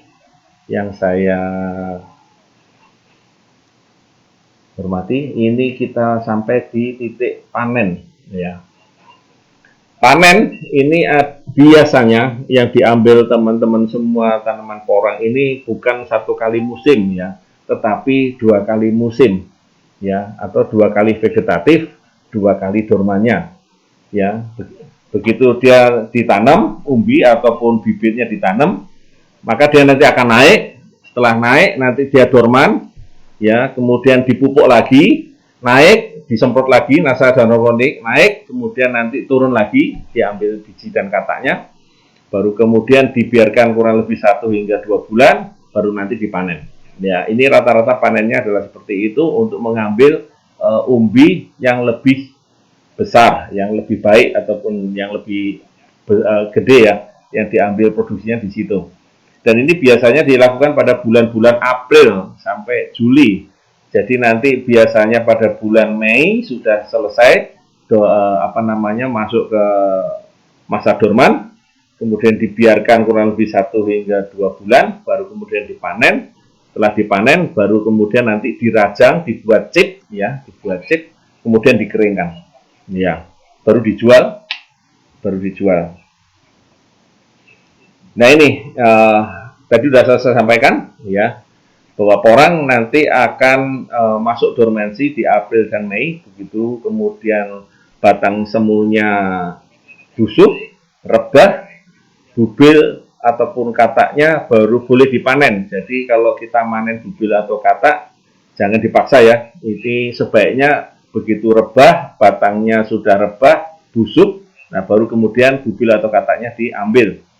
Kemudian umbinya dibiarkan sampai bulan Juli ya. Ini kita kurang lebih untuk pengisian umbinya supaya lebih padat ya. Kurang lebih ada proses inisiasi dan proses di dalam umbi itu kurang lebih 1 sampai 3 bulan ya. Rata-rata hanya sekitar 2 bulan lah ya, baru bisa dipanen ya, baru diambil ya. Ini disarankan tidak memetik bubil atau kataknya sebelum bisa lepas sendiri, ataupun kalau diambil sebelum lepas sendiri maka bisa berpotensi busuk batang saat ditanam ya. Saat ditanam nanti katak ataupun bubilnya bisa ada potensi busuk batang ya. Jadi sebaiknya memang sudah betul-betul terisi, sudah betul-betul lepas dari batang semuanya, baru kemudian bubil atau kataknya ini bisa diambil. Ya. Nah ini rata-rata kalau kita menanam dengan umbi maka dalam 1 musim 2 ons bisa menjadi 3 sampai 5 kilo. Tapi kalau dari katak ini 10 gram bisa menjadi setengah kilo sampai 1,2 dalam 1 musim. ya, satu musim tadi ya sekitar 8 bulan ya kurang lebih teman-teman semua ya. Jadi beda produksinya antara umbi ataupun yang di luar umbi. Jadi dalam 1 hektar tentu saja agak berbeda ya. Kalau dari satu tanaman bisa menjadi 5 kilo, maka dalam 1 hektar isinya 20.000 tanaman, jadi 5 kali 20, 100 ton ya. 100 ton, 1 kilo berapa itu? Kalau dikeringkan jadi kurang lebih, ya lumayan ya. Makanya banyak orang yang bercocok tanam porang ini ya. 1 kali 1 musim kalau gitu. Tapi rata-rata diambil 2 musim karena bisa jadi 2 kali lipatnya ya. Harga umbi biasanya mahal di bulan-bulan Mei Juni karena kadar airnya sedikit. Ini biasanya sudah masuk di musim kemarau, jadi rendemennya juga agak naik di bulan-bulan ini ya. Satu tanaman yang belum memakai nasa biasanya sekitar 10 sampai 15 ya katak, tapi ukurannya agak kecil. Tetapi kalau nanti sudah pakai produk nasa ya insya Allah, kalau dari kesaksian teman-teman ini kataknya agak besar-besar dan bisa langsung masuk ke dalam lahan, jadi tidak perlu dimasukkan di polybag dulu ya. Biasanya yang belum pakai produk NASA itu 100 kilo basah menjadi 15 kilo ataupun 17 kilo, artinya terjadi porang kering ataupun chipsnya itu turunnya menjadi banyak sekali ya. Ini belum pakai produk NASA semua ya. Nah, saya berikan tips teman-teman semua untuk tanam porang. Yang pertama adalah menjaga gulma ataupun rumputnya ini dibersihkan. Utamanya pada saat awal-awal tanam ataupun awal-awal tanaman baru mengeluarkan batang semuanya. Ya, ini musuh utamanya malah rumput ya. Artinya harus rajin dibersihkan di seputaran bibit porang ataupun benih porang yang kita tanam karena kan bisa 2 musim. Dan sebaiknya tidak memakai herbisida. Karena apa? Karena tanaman porang begitu kita kena semprot ataupun tanamannya kena semprot bisa jadi mati ya, karena dia tanamannya lunak, batangnya semu ya. Kemudian tadi sudah saya sampaikan juga mengenai pupuk kompos ya, ini bisa juga pakai kambing ataupun pakai pupuk kandang yang lain, tapi sebaiknya bisa lebih dari 5 bulan ya. Yang sudah digiling juga lebih bagus, yang sudah lebih bentuknya halus ya itu lebih bagus ya. Cuman yang sudah jadi itu bisa digunakan. Kemudian busuk batang ini bisa disebabkan oleh tadi pupuk kandang tadi karena masih mentah ya, karena masih mentah atau kasih kurang dari 5 bulan sehingga dia bibit penyakitnya ataupun jamurnya itu masih bisa berkembang di situ, proses fotosintesis, proses fermentasinya masih bisa berjalan di situ, sehingga karena hangat maka bibitnya juga jamurnya maupun bakterinya masih berkembang, sehingga busuk batang bisa terjadi karena pemberian kompos ataupun pupuk kandang yang belum matang ataupun belum jadi. Kemudian bibit yang dipetik sebelum masa dorman ya, ini kita bisa hati-hati. Jadi bibit yang dipetik itu belum masa dorman sudah dipetik duluan atau diambil. Kemudian yang menyebabkan busuk batang yang berikutnya adalah tanah ataupun pH-nya di bawah 6 atau malah di atas 7 ya. Yang basah ini bisa menjadi membantu jamurnya juga berkembang ya. Jadi di bawah 6 ataupun di atas 7 ini jamurnya bisa jadi lebih suka di bawah 6 ya. Rata-rata di bawah 6 itu, apalagi curah hujan seperti ini, waspadalah ya. Curah hujannya tinggi, ya, kelembapannya tinggi, ya. Kalau di bawah banyak menggunakan dengan pupuk kandang ataupun kompos dan lain sebagainya, maka hati-hatilah terhadap jamur. Proses pemberian glionya bisa jadi lebih dari 1 kali ataupun lebih dari 2 kali untuk membantu supaya tanaman porang ini terjaga ataupun dicegah dari sejak awal ya dengan glio ya, dengan glio. Jadi bisa dilarutkan terlebih dahulu ataupun bisa disemprotkan dengan glio yang sudah disaring terlebih dahulu. Jadi bisa dengan 2 cara, langsung disiramkan, ditaburkan juga boleh ya, ataupun disemprotkan tapi disaring terlebih dahulu glionya. Baik, saya lanjutkan teman-teman semua ya. Ini adalah chips ataupun porang kering ya, porang kering yang dijual. yang dijual ke luar negeri adalah bentuknya adalah seperti ini, ya. Sampai kadang-kadang kenapa Pak nggak dijual dalam bentuk serbuknya, ya?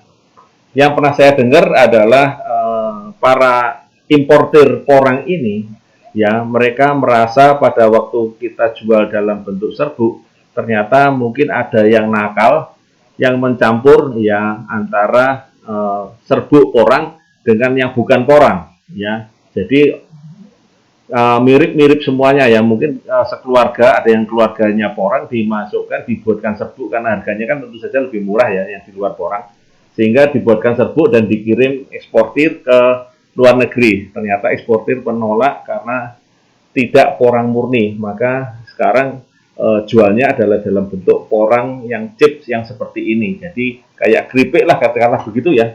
Sehingga kenapa kok kita tidak jual dalam bentuk serbuk? Yang pernah saya tahu adalah yang dikembalikan adalah serbuk yang tercampur serbuk porang yang tercampur dengan serbuk bukan porang, sehingga importer merasa kecewa sehingga masih seperti ini.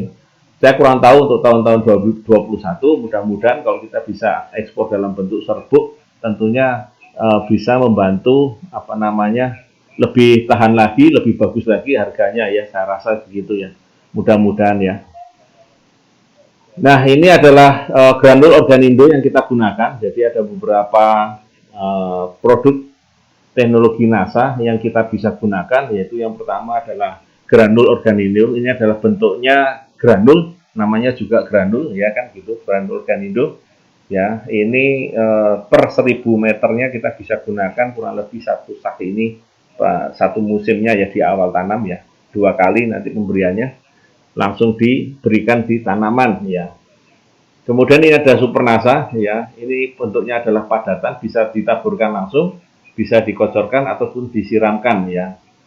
Jadi ini sama seperti penggunaan pada granul tadi di awal tanam dan di usia 2-3 bulan kita masih menggunakan dengan ini. Setelah 1 minggu diberikan dolomit ataupun zeolit. Jadi kita beri jarak antara dolomit kepada pupuknya, ya, kita beri jarak kurang lebih seminggu saja sudah cukup. Ini untuk bagian atasnya, kalau tadi adalah bagian bawahnya. Jadi pemupukan kita akan lebih efektif dan efisien dan bisa mendapatkan hasil yang lebih optimal, yaitu pemupukan dari bawah dan pemupukan dari atas. Jadi pemupukan dari atasnya adalah kita semprot dengan POC NASA, ya. POC NASA biasanya dicampur dengan hormonik, ya, teman-teman semua. Ya, dosisnya kalau disemprot tipis tadi 2 tutup POC NASA dan 1 tutup hormonik. Sementara kalau sudah penyemprotan, ya, ini kurang lebih keluar daunnya sekitar 2 atau 3 bulan tadi, ya, sudah pecah daun, bisa kita semprot dengan NASA dan hormonik 7-10 hari sekali, ya, dengan dosis 3 tutup POC NASA dan 2 tutup hormonik per tangki 12-15 liter, ya, kurang lebih seperti itu.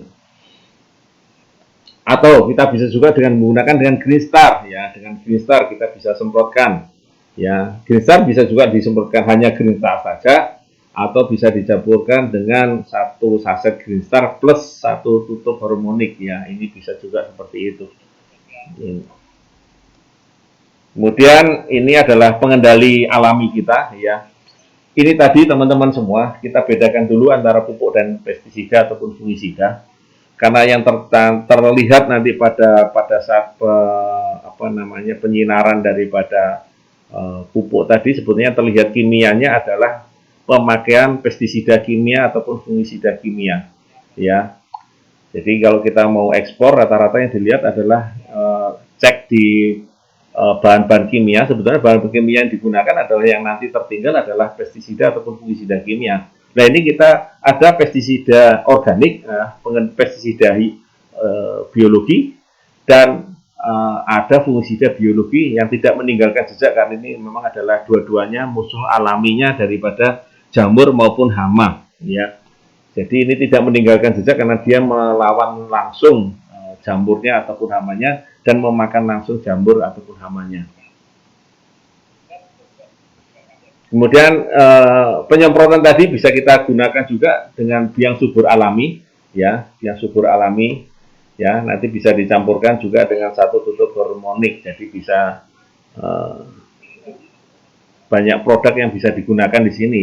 Campurannya mulai dari Nasa dan harmonik, kemudian Green Star dan harmonik, biang subur alami dan harmoniknya. Jadi untuk penyemprotan di atas macamnya cukup banyak. Nah, ini adalah kesaksian-kesaksian pada teman-teman yang sudah menggunakan teknologi pemupukan kita, teman-teman semua. Ya, hasilnya cukup tinggi ya pada tanaman di atas hampir setinggi orang lah ya, katakanlah begitu. Ini saya mohon izin dari teman-teman yang sudah menggunakan teknologi NASA ya, saya ambil.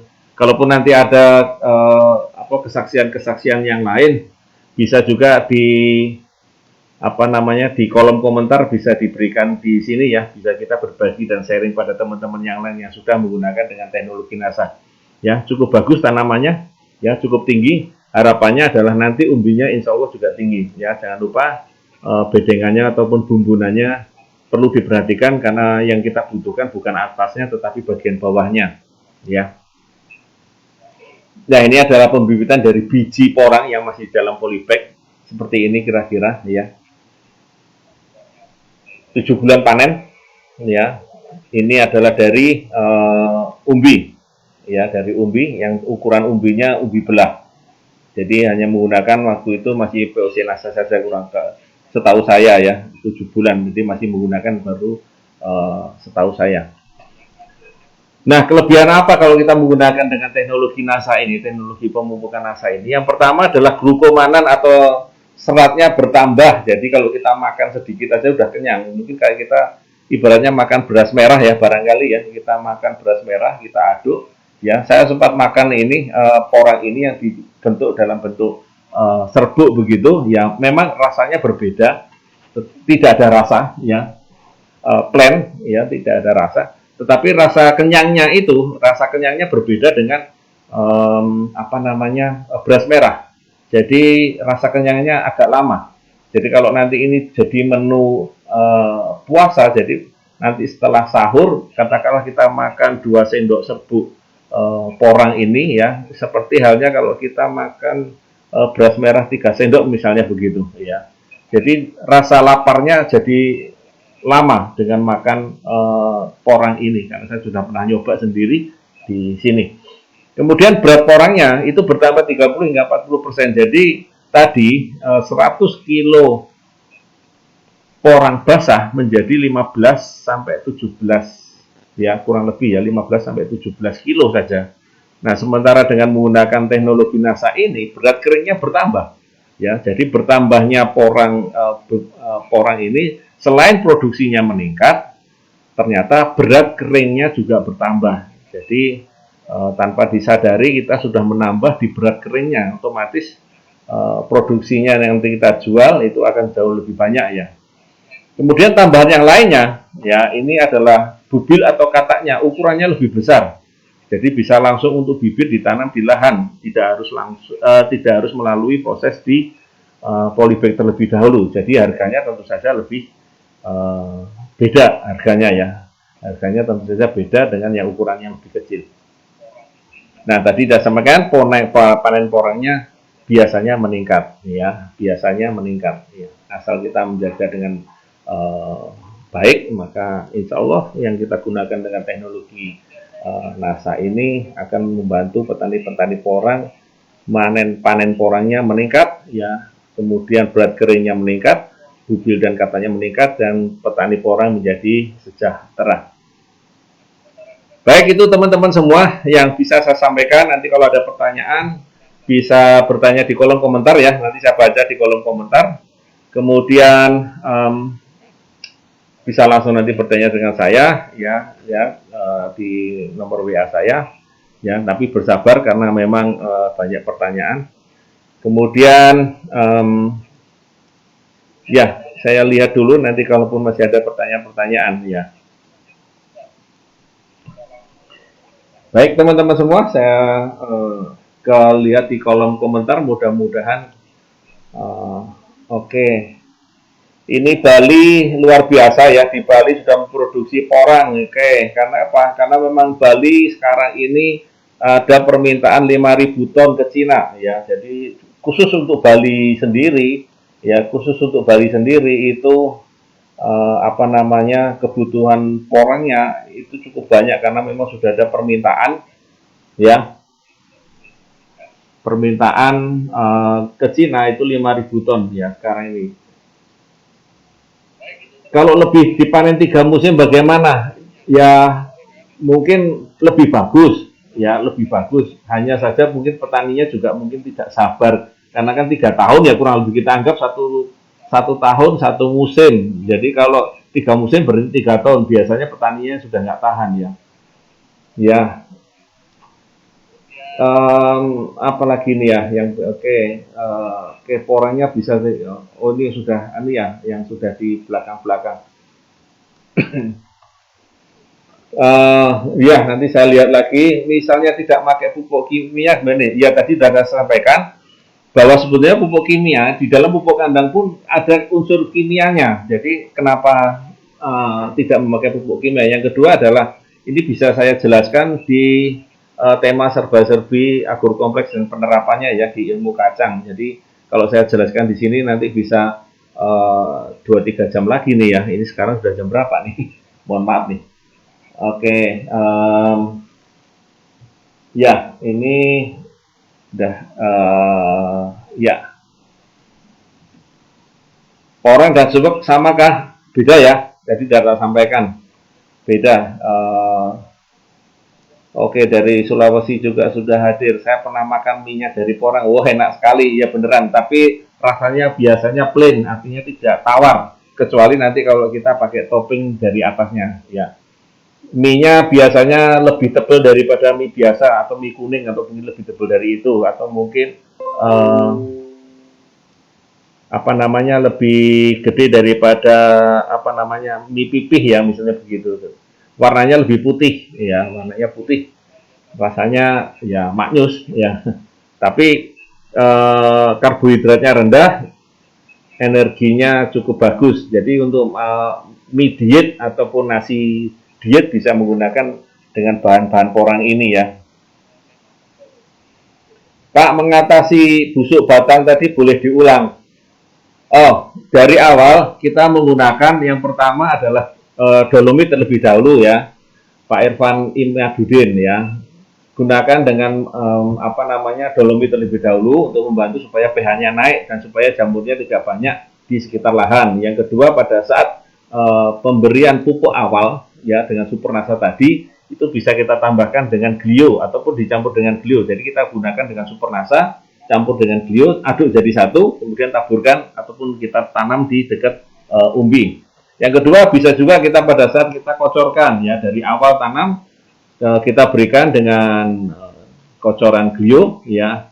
Kemudian di 2 bulan berikutnya dan kalau curah hujan seperti ini jangan ragu-ragu, sering-seringlah diberikan dengan Glio, bisa 1 bulan atau 2 bulan sekali atau bahkan 3 atau 4 minggu sekali ya. Ini supaya menjaga busuk batang pada tanaman porang yang sekarang ini mohon maaf apa namanya curah hujannya cukup tinggi, namun kelembapannya curah hujan cukup tinggi, suhunya juga tinggi, sehingga kelembapannya naik dan ujung-ujungnya hamanya meningkat, jamurnya juga meningkat. Ya, oke. Untuk PDF nanti saya sematkan di sini ya, saya sudah sampaikan tadi. Oke, permintaan ke Cina ya 5.000 ton ya, 5.000 ton, benar Pak Camat ya. Dari khusus Bali tok hanya 5.000 ton, jadi permintaan di Bali cukup tinggi. Yang lain saya gini. Produksi porang untuk apa saja? Yang tertinggi, yang terbanyak 80% tadi untuk bahan makanan, yang 20% untuk kosmetik, untuk lem, untuk cat dan lain-lain. Ya, beli bibitnya di mana Pak? Waduh, kalau beli bibit mohon maaf nih saya nggak ngerti ya. Tikus doyan ini doyan ya, kalau sudah terpaksa doyan, kalau bisa semprot dengan Pestona ya, kalau masih punya Pestona semprot dengan Pestona 10 tutup ya, di utamanya di galengan-galengannya ya, di galengan pinggirnya. Cell format, time schedule, tata caranya. Wow, ini nanti butuh waktu lagi Pak. Iya, nanti kalau saya coba ya. kandungan tanah untuk bertanam porang seperti apa ya? Udah kelewat, yang banyak nanya banget deh. Kelewat ya. Fase porang inisiasi itu apa? Fase porang inisiasi adalah fase di mana pada saat dorman umbinya itu masih bekerja dan membentuk supaya menjadi padat. Jadi misalnya kalau tadi belum menyatu, nah sekarang menjadi lebih menyatu atau masif, atau umbinya menjadi padat, istilahnya begitu. Lebih kenyal dari rumput laut, bener gak? Iya, enak rasanya. Iya, kalau mungkin sudah nyoba mie-nya, pengen lagi dan pengen lagi, cuman jarang di Indonesia ya. Nanti pengen yang siapa yang dari luar sana, bawain deh. Kita ingin coba-coba mie porang di sana ya. Shirataki ya. Nah, itu yang mungkin ada teman-teman dari sana, yang dari luar yang pernah mencoba ya. PDF-nya oke, banyak, nanti saya sampaikan ya Ibu Bapak, nanti mitra, ini Pak Chandra Kusuma ya, terima kasih untuk ini bersedia hadir. Untuk treatment porang cabutan yang sebulan setelah tanam daunnya kuning mulai busuk, apakah bisa dikasih? Bisa Bu, ya segera dikasih Supernasa dan Glio, dan agak sering ya, kalau hujan seperti ini berarti agak sering. Bisa seminggu sekali, bisa mungkin 4 hari atau 5 hari sekali, karena curah hujannya sekarang ini cukup ekstrim ya. Kalau boleh dibilang cukup ekstrim, hampir tiap hari hujan. Ya, hampir tiap hari hujan. Pak, dosisnya berapa untuk porang? Bu Mbak Cubi ya, ini dari Malang ya kalau nggak salah ya. Ini 1 sendok untuk 10 liter air ya, disiramkan saja kalau langsung disiramkan ke tanaman. Kalau dicampurkan dengan Supernasa berarti untuk Supernasa kurang lebih sekitar 2-3 kilo, itu bisa kurang lebih sekitar 2-3 kotak ya. Nah baru ya, nanti PDF-nya Ibu ya kita sampaikan ya. 2-3 kilo Supernasa ditambah dengan 2-3 kotak Glio dicampurkan. Apalagi musim hujan kayak gini, Glionya jangan pelit-pelit ya. Jangan pelit-pelit ya, biar nanti berperan sendiri membantu kita. Tanah ini Pak Agus untuk pengolahan lahan tanah merah. Tanah merah ya. Kalau tanahnya merah tadi sudah saya sampaikan, kalau tanah lengket dan lain sebagainya boleh juga ditambah dengan pupuk kandang Pak yang sudah jadi ya. Di pupuk kandang sudah jadi, agar apa? Agar tanahnya tadi akar-akar daripada porang itu membantu penyerapan unsur haranya sehingga menjadikan umbinya jauh lebih besar. Tapi kalau lengket, maka pergerakan daripada akarnya menjadi terhambat ya. Boleh ditambahkan dengan pupuk kandang ya, ataupun kompos ya, ataupun kompos boleh ditambahkan di situ, campurkan dengan tanah di situ dan bumbun ya. Tumpang sari ya, tumpang sari boleh saja ya. Biasanya di tanaman tumpang sari ini cukup banyak dengan tanaman hutan ataupun dengan tanaman-tanaman yang di sekitar lahan kita, tapi dengan catatan ya, dengan catatan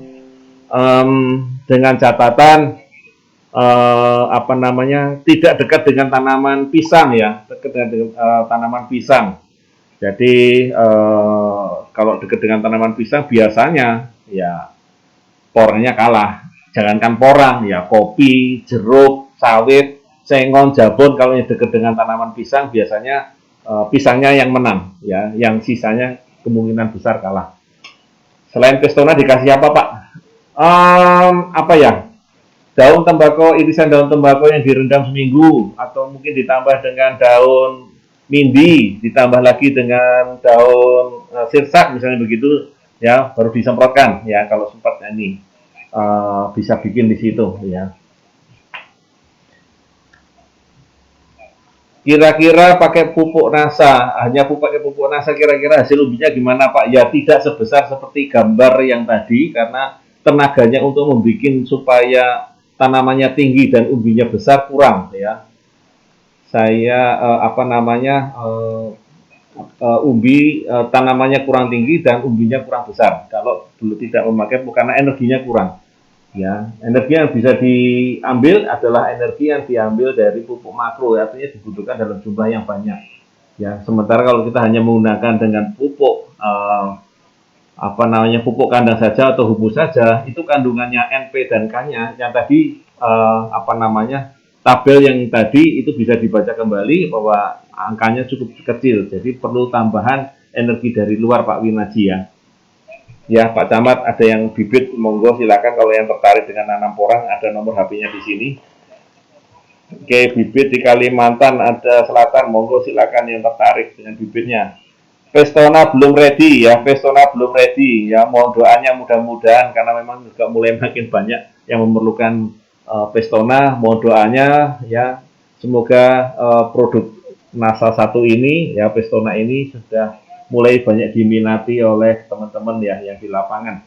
Mohon doanya ya, ini belum ready sampai hari ini. Ada mahoni ya, tumpang sari dengan porang, apa nanti kendalanya? Kendalanya biasanya daun-daun daripada pohon mahoni ini akan jatuh di bawahnya tanaman apa namanya, tanaman porang Ibu. Jadi yang perlu diperhatikan adalah perawatannya ya. Kalau secara teknis adalah tadi sudah saya sampaikan urutannya seperti itu. Oke, pertanyaannya berikutnya adalah mengatasi kuning daun ya. Dari awal ya pakai glio, dari awal pakai glio, bisa disemprot, bisa dikocor ya.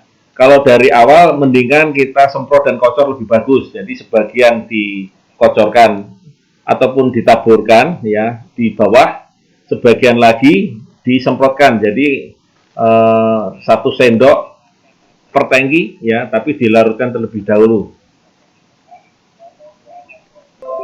Aduh, ini Bu Erna mau berapa? Dikit aja Bu, paling sekantor. Mau berapa ya, Siritake sekantor nggak enak Bu, nanti kirim paket aja deh.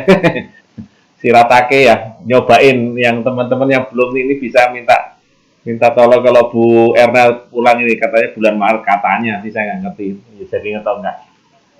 Ya, baik Pak Tri, terima kasih telah mengikuti acara ini. Semoga juga bermanfaat untuk teman-teman semua yang bercocok tanam di porang di sekitar teman-teman semua, ataupun yang nanti masuk di bisnis agro ya, di bisnis agro. Mudah-mudahan teman-teman semua mendapatkan ladang emas melalui agro ya, karena agro ini unik ya, asik dan unik ya bagi yang asik tentu saja karena sudah ngerti polanya, ibarat orang memasak sudah ngerti urut-urutannya dan bisa terampil kapan masuknya, kapan keluarnya. Tetapi kalau mungkin lagi yang masih belajar, nanti bisa mengambil jadwal sendiri, yang mengambil jadwal sendiri untuk kita diskusi dari awal ya, dari awal supaya nanti kita bukan pertanyaannya adalah Pak, Supernasa itu bisa dilarutkan enggak? Pak, Supernasa glio itu bisa disemprotkan tidak? Jadi nanti ada jadwalnya yang bisa diambil oleh mitra-mitra terutama yang stokis ya, untuk jadwal untuk agro ya, untuk masing-masing agro, karena di wilayah masing-masing biasanya tanamannya juga berbeda-beda atau jaringannya juga berbeda-beda. Tapi alangkah baiknya kita mulai nanti dari dasar dulu sehingga nanti teman-teman akan lebih memahami dan mengetahui apa sih keunggulan teknologi NASA ini dan bagaimana cara memasarkan produk NASA ini dengan mudah ya. Oke, terima kasih Bu Erni Hasibuan. Oke, iya. Oke, Mbak Bu Mulase mau tanya untuk lahan gambut, aplikasinya lebih banyak Supernasanya Bu, jadi ditambah Supernasanya atau glionya Ibu ya. Ya ini ternyata geraknya cepat sekali ya, yang sebenarnya banyak banget ya. Bendepora bisa didistribusikan, ada yang Pak Ujang nanti apa namanya, pemasaran daripada porang nanti ya. Kebetulan kalau Pak Ujang nanti bisa ketemu dengan Pak Paidi Porang misalnya gitu kan, YouTube-nya yang terkenal dan waktu itu bisa masuk di Kick Andy waktu itu ya, itu dia juga menerima porangnya. Jadi jaringan daripada Pak Paidi Porang ini pun juga sudah masuk di jaringannya NASA karena juga pakai NASA ya. Jadi silakan nanti di YouTube ditanyakan pada Pak Paidi untuk pemasarannya ya, karena dia pemasaran langsung ke luar ya, pemasaran langsung keluar. Tanya Pak, saya dampingi Bu Dian di wilayah Dwinggo, tanamannya 2 bulan mengenai kuning batang mat. Nah ini tadi yang saya ceritakan tadi adalah akarnya tidak bergerak sebelum kami. tanah kapur ya, tanah kapur Pak Chandra ini ya, saya sarankan adalah Bapak menggunakan dengan Supernasa, dosisnya agak ditambah 9 kilo per hektarnya. Kemudian pada saat nanti penyiraman atau penaburan daripada Supernasa ditambahkan ya kalau apa namanya 1 hektar kurang lebih sekitar 12 kotak glio ya satu kali aplikasi ya, bisa dicampurkan pada saat Supernasanya atau ditambah juga nanti sebagian disemprotkan, jadi atas bawah disemprotkan karena tadi saya sampaikan bahwa curah hujan pada tahun 2021 20 tahun 20 dan 21 ini cuacanya cukup ekstrim, suhunya dingin, kelembapannya tinggi, curah hujannya tinggi. Jadi ini untuk semua tanaman juga untuk pembibitan ini mesti hati-hati terutama pada jamur ya yang biasanya menyerang pada bagian akar, juga menyerang pada bagian atas tanaman. Ya, itu jadi Pak Chandra supaya berhati-hati. Jadi Supernasa sama glionya iya. Kalau di bawah tidak perlu menggunakan dengan POC Nasa maupun hormonik ya Pak Chandra. Jadi cukup POC Nasa disemprotkan, untuk bawahnya Supernasa granul. Namun ini kan pakainya granul. Kalau saran saya adalah Supernasa ya. Karena ada perbedaan kandungan, sedikit perbedaan kandungan antara Supernasa dengan granul. Jadi kalau untuk daerah-daerah kapur sebaiknya pakai Supernasanya ya, Supernasanya. Mengatasi kerut pada batang porang padahal belum masa dorman dan kata belum tua, bagaimana Pak? Ya, untuk mengatasi kerut dan sebagainya ini biasanya terjadi karena kekurangan nutrisi Bapak ya. Jadi kalau tadi awal mungkin urea sama TSP, kalau sekarang kondisinya adalah oke, disusulkan segera dengan menggunakan dengan apa NPK ya. NPK kurang lebih antara sekitar 3 sampai 5 gram per tanamannya, ditambah dengan semprot dengan nasanya di bagian atas ya, semprot nasa POC Nasa sama hormon. Jadi 3 tutup sampai 4 tutup POC ya ataupun Nasa ditambah dengan 2 tutup hormonik. Oke. Ya. Tentang buah naga boleh ya, nanti untuk para teman-teman stokis bisa mengumpulkan jaringannya ya, nanti bisa minta jadwal ke saya, insya Allah nanti kalau waktunya cukup ya, sebelum bulan Maret ataupun sebelum puasa ya, nanti mungkin masih bisa kita terima. Oke, ya apalagi ya teman-teman yang bisa ditanyain. Semoga ada videonya ada di YouTube. Kalau di Pak Pai di mudah-mudahan ya Pak ya, saya nggak tahu ini dibuatkan YouTube atau tidak. Kalau saya belum pemain YouTube, nanti minta tolong sama Pak apa namanya Pak Dimas untuk dibuatkan YouTube Pak. Ya, ya ini Pak Chandra sudah saya sabar ya Pak Chandra ya. Ya mudah-mudahan bisa ini apa namanya memberikan manfaat. Pak Chandra usah bolak-balik Pak. Ya, kalau enggak nanti WA di tempat saya juga boleh. Terima kasih Pak Camat, sehat juga untuk Pak Camat dan teman-teman semua yang ada di sini, dan selalu menjaga kesehatan dan pakai masker ya, karena masih ada pandemi dari apa namanya COVID-19 ini. Oke, ya terima kasih. Wah ini juragan porang Bukek GI ya. Nanti musim panen akan muncul pengepul porang Pak, betul ya, tidak salah ya. Jadi biasanya kalau orang sudah nanam porang ya, baik dimanapun di lahan yang kecil-kecil sekalipun, biasanya nanti sudah ada mulai nawar-nawar porang ya, baik bijinya maupun baik umbinya. Kalau kebanyakan makro kurang bagus, iya betul ya, untuk bibit ya, ya kurang bagus, jadi cukup disemprot aja pakai Supernasa saja ya di bawahnya. Kalau nanti sudah ditanam baru tambah dengan pupuk makronya ya. Ya, untuk bibit ya beda. Kalau bibit saya nggak perlu pakai makro, nggak apa-apa, jadi pakainya Supernasa saja.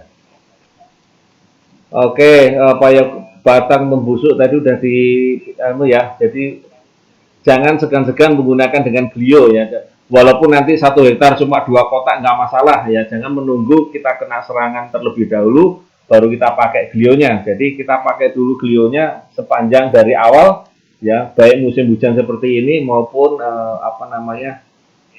dalam kondisi normal. Jadi 2 kotak per hektar pun nggak masalah. Yang penting lebih baik mencegah daripada mengobati, ya, apalagi sudah terserang, ya.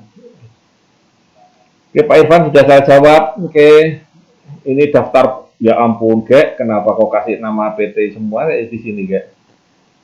Ya, nggak apa-apa nih buat teman-teman yang membutuhkan Bali. Saya katakan lagi, ini kebutuhannya sampai 5.000 ton ya. Jadi teman-teman yang di sana bisa juga berkolaborasi dengan siapa saja yang di sana ya. Ya, terima kasih Gek informasinya. Terima kasih teman-teman semua. Ya, ini untuk penyemprotan POC dan hormon dilakukan di bagian apa? Di semua bagian ya, atas dan bawah. Karena ini disemprot pada bagian yang membutuhkan fotosintesa. Jadi semua tanaman yang berbatang lunak ini kan semuanya masih lunak ya, masih ada butir-butir klorofil, baik itu di daun, di batang maupun di ranting. Maka 3 tempat ini, batang, daun, dan ranting, disemprot semua. Ya. Bercak pada porang. Oke, tadi solusinya adalah disemprot dengan bio ya, disemprot dengan bio. Kalau hujan seperti ini bisa 3 atau 4 hari sekali. Oke, terima kasih semuanya nih, sudah saya jawab semua ya. Lain waktu gini hampir 2 jam kita bersuah. Mudah-mudahan ini bisa memberikan manfaat. Nanti kita ketemu lagi di lain waktu dan di lain kesempatan. Sekali lagi jaga kesehatan ya, jaga kesehatan, tetap pakai masker, jaga jarak ya, dan selalu mencuci tangan karena ini musim masih pandemi, dan teman-teman semua selalu diberikan kemudahan dan kelancaran untuk mendapatkan rezekinya. Terima kasih, sampai jumpa lagi teman-teman semua, sampai ketemu di lain waktu dan di lain kesempatan. Wassalamualaikum warahmatullahi wabarakatuh. Semangat pagi.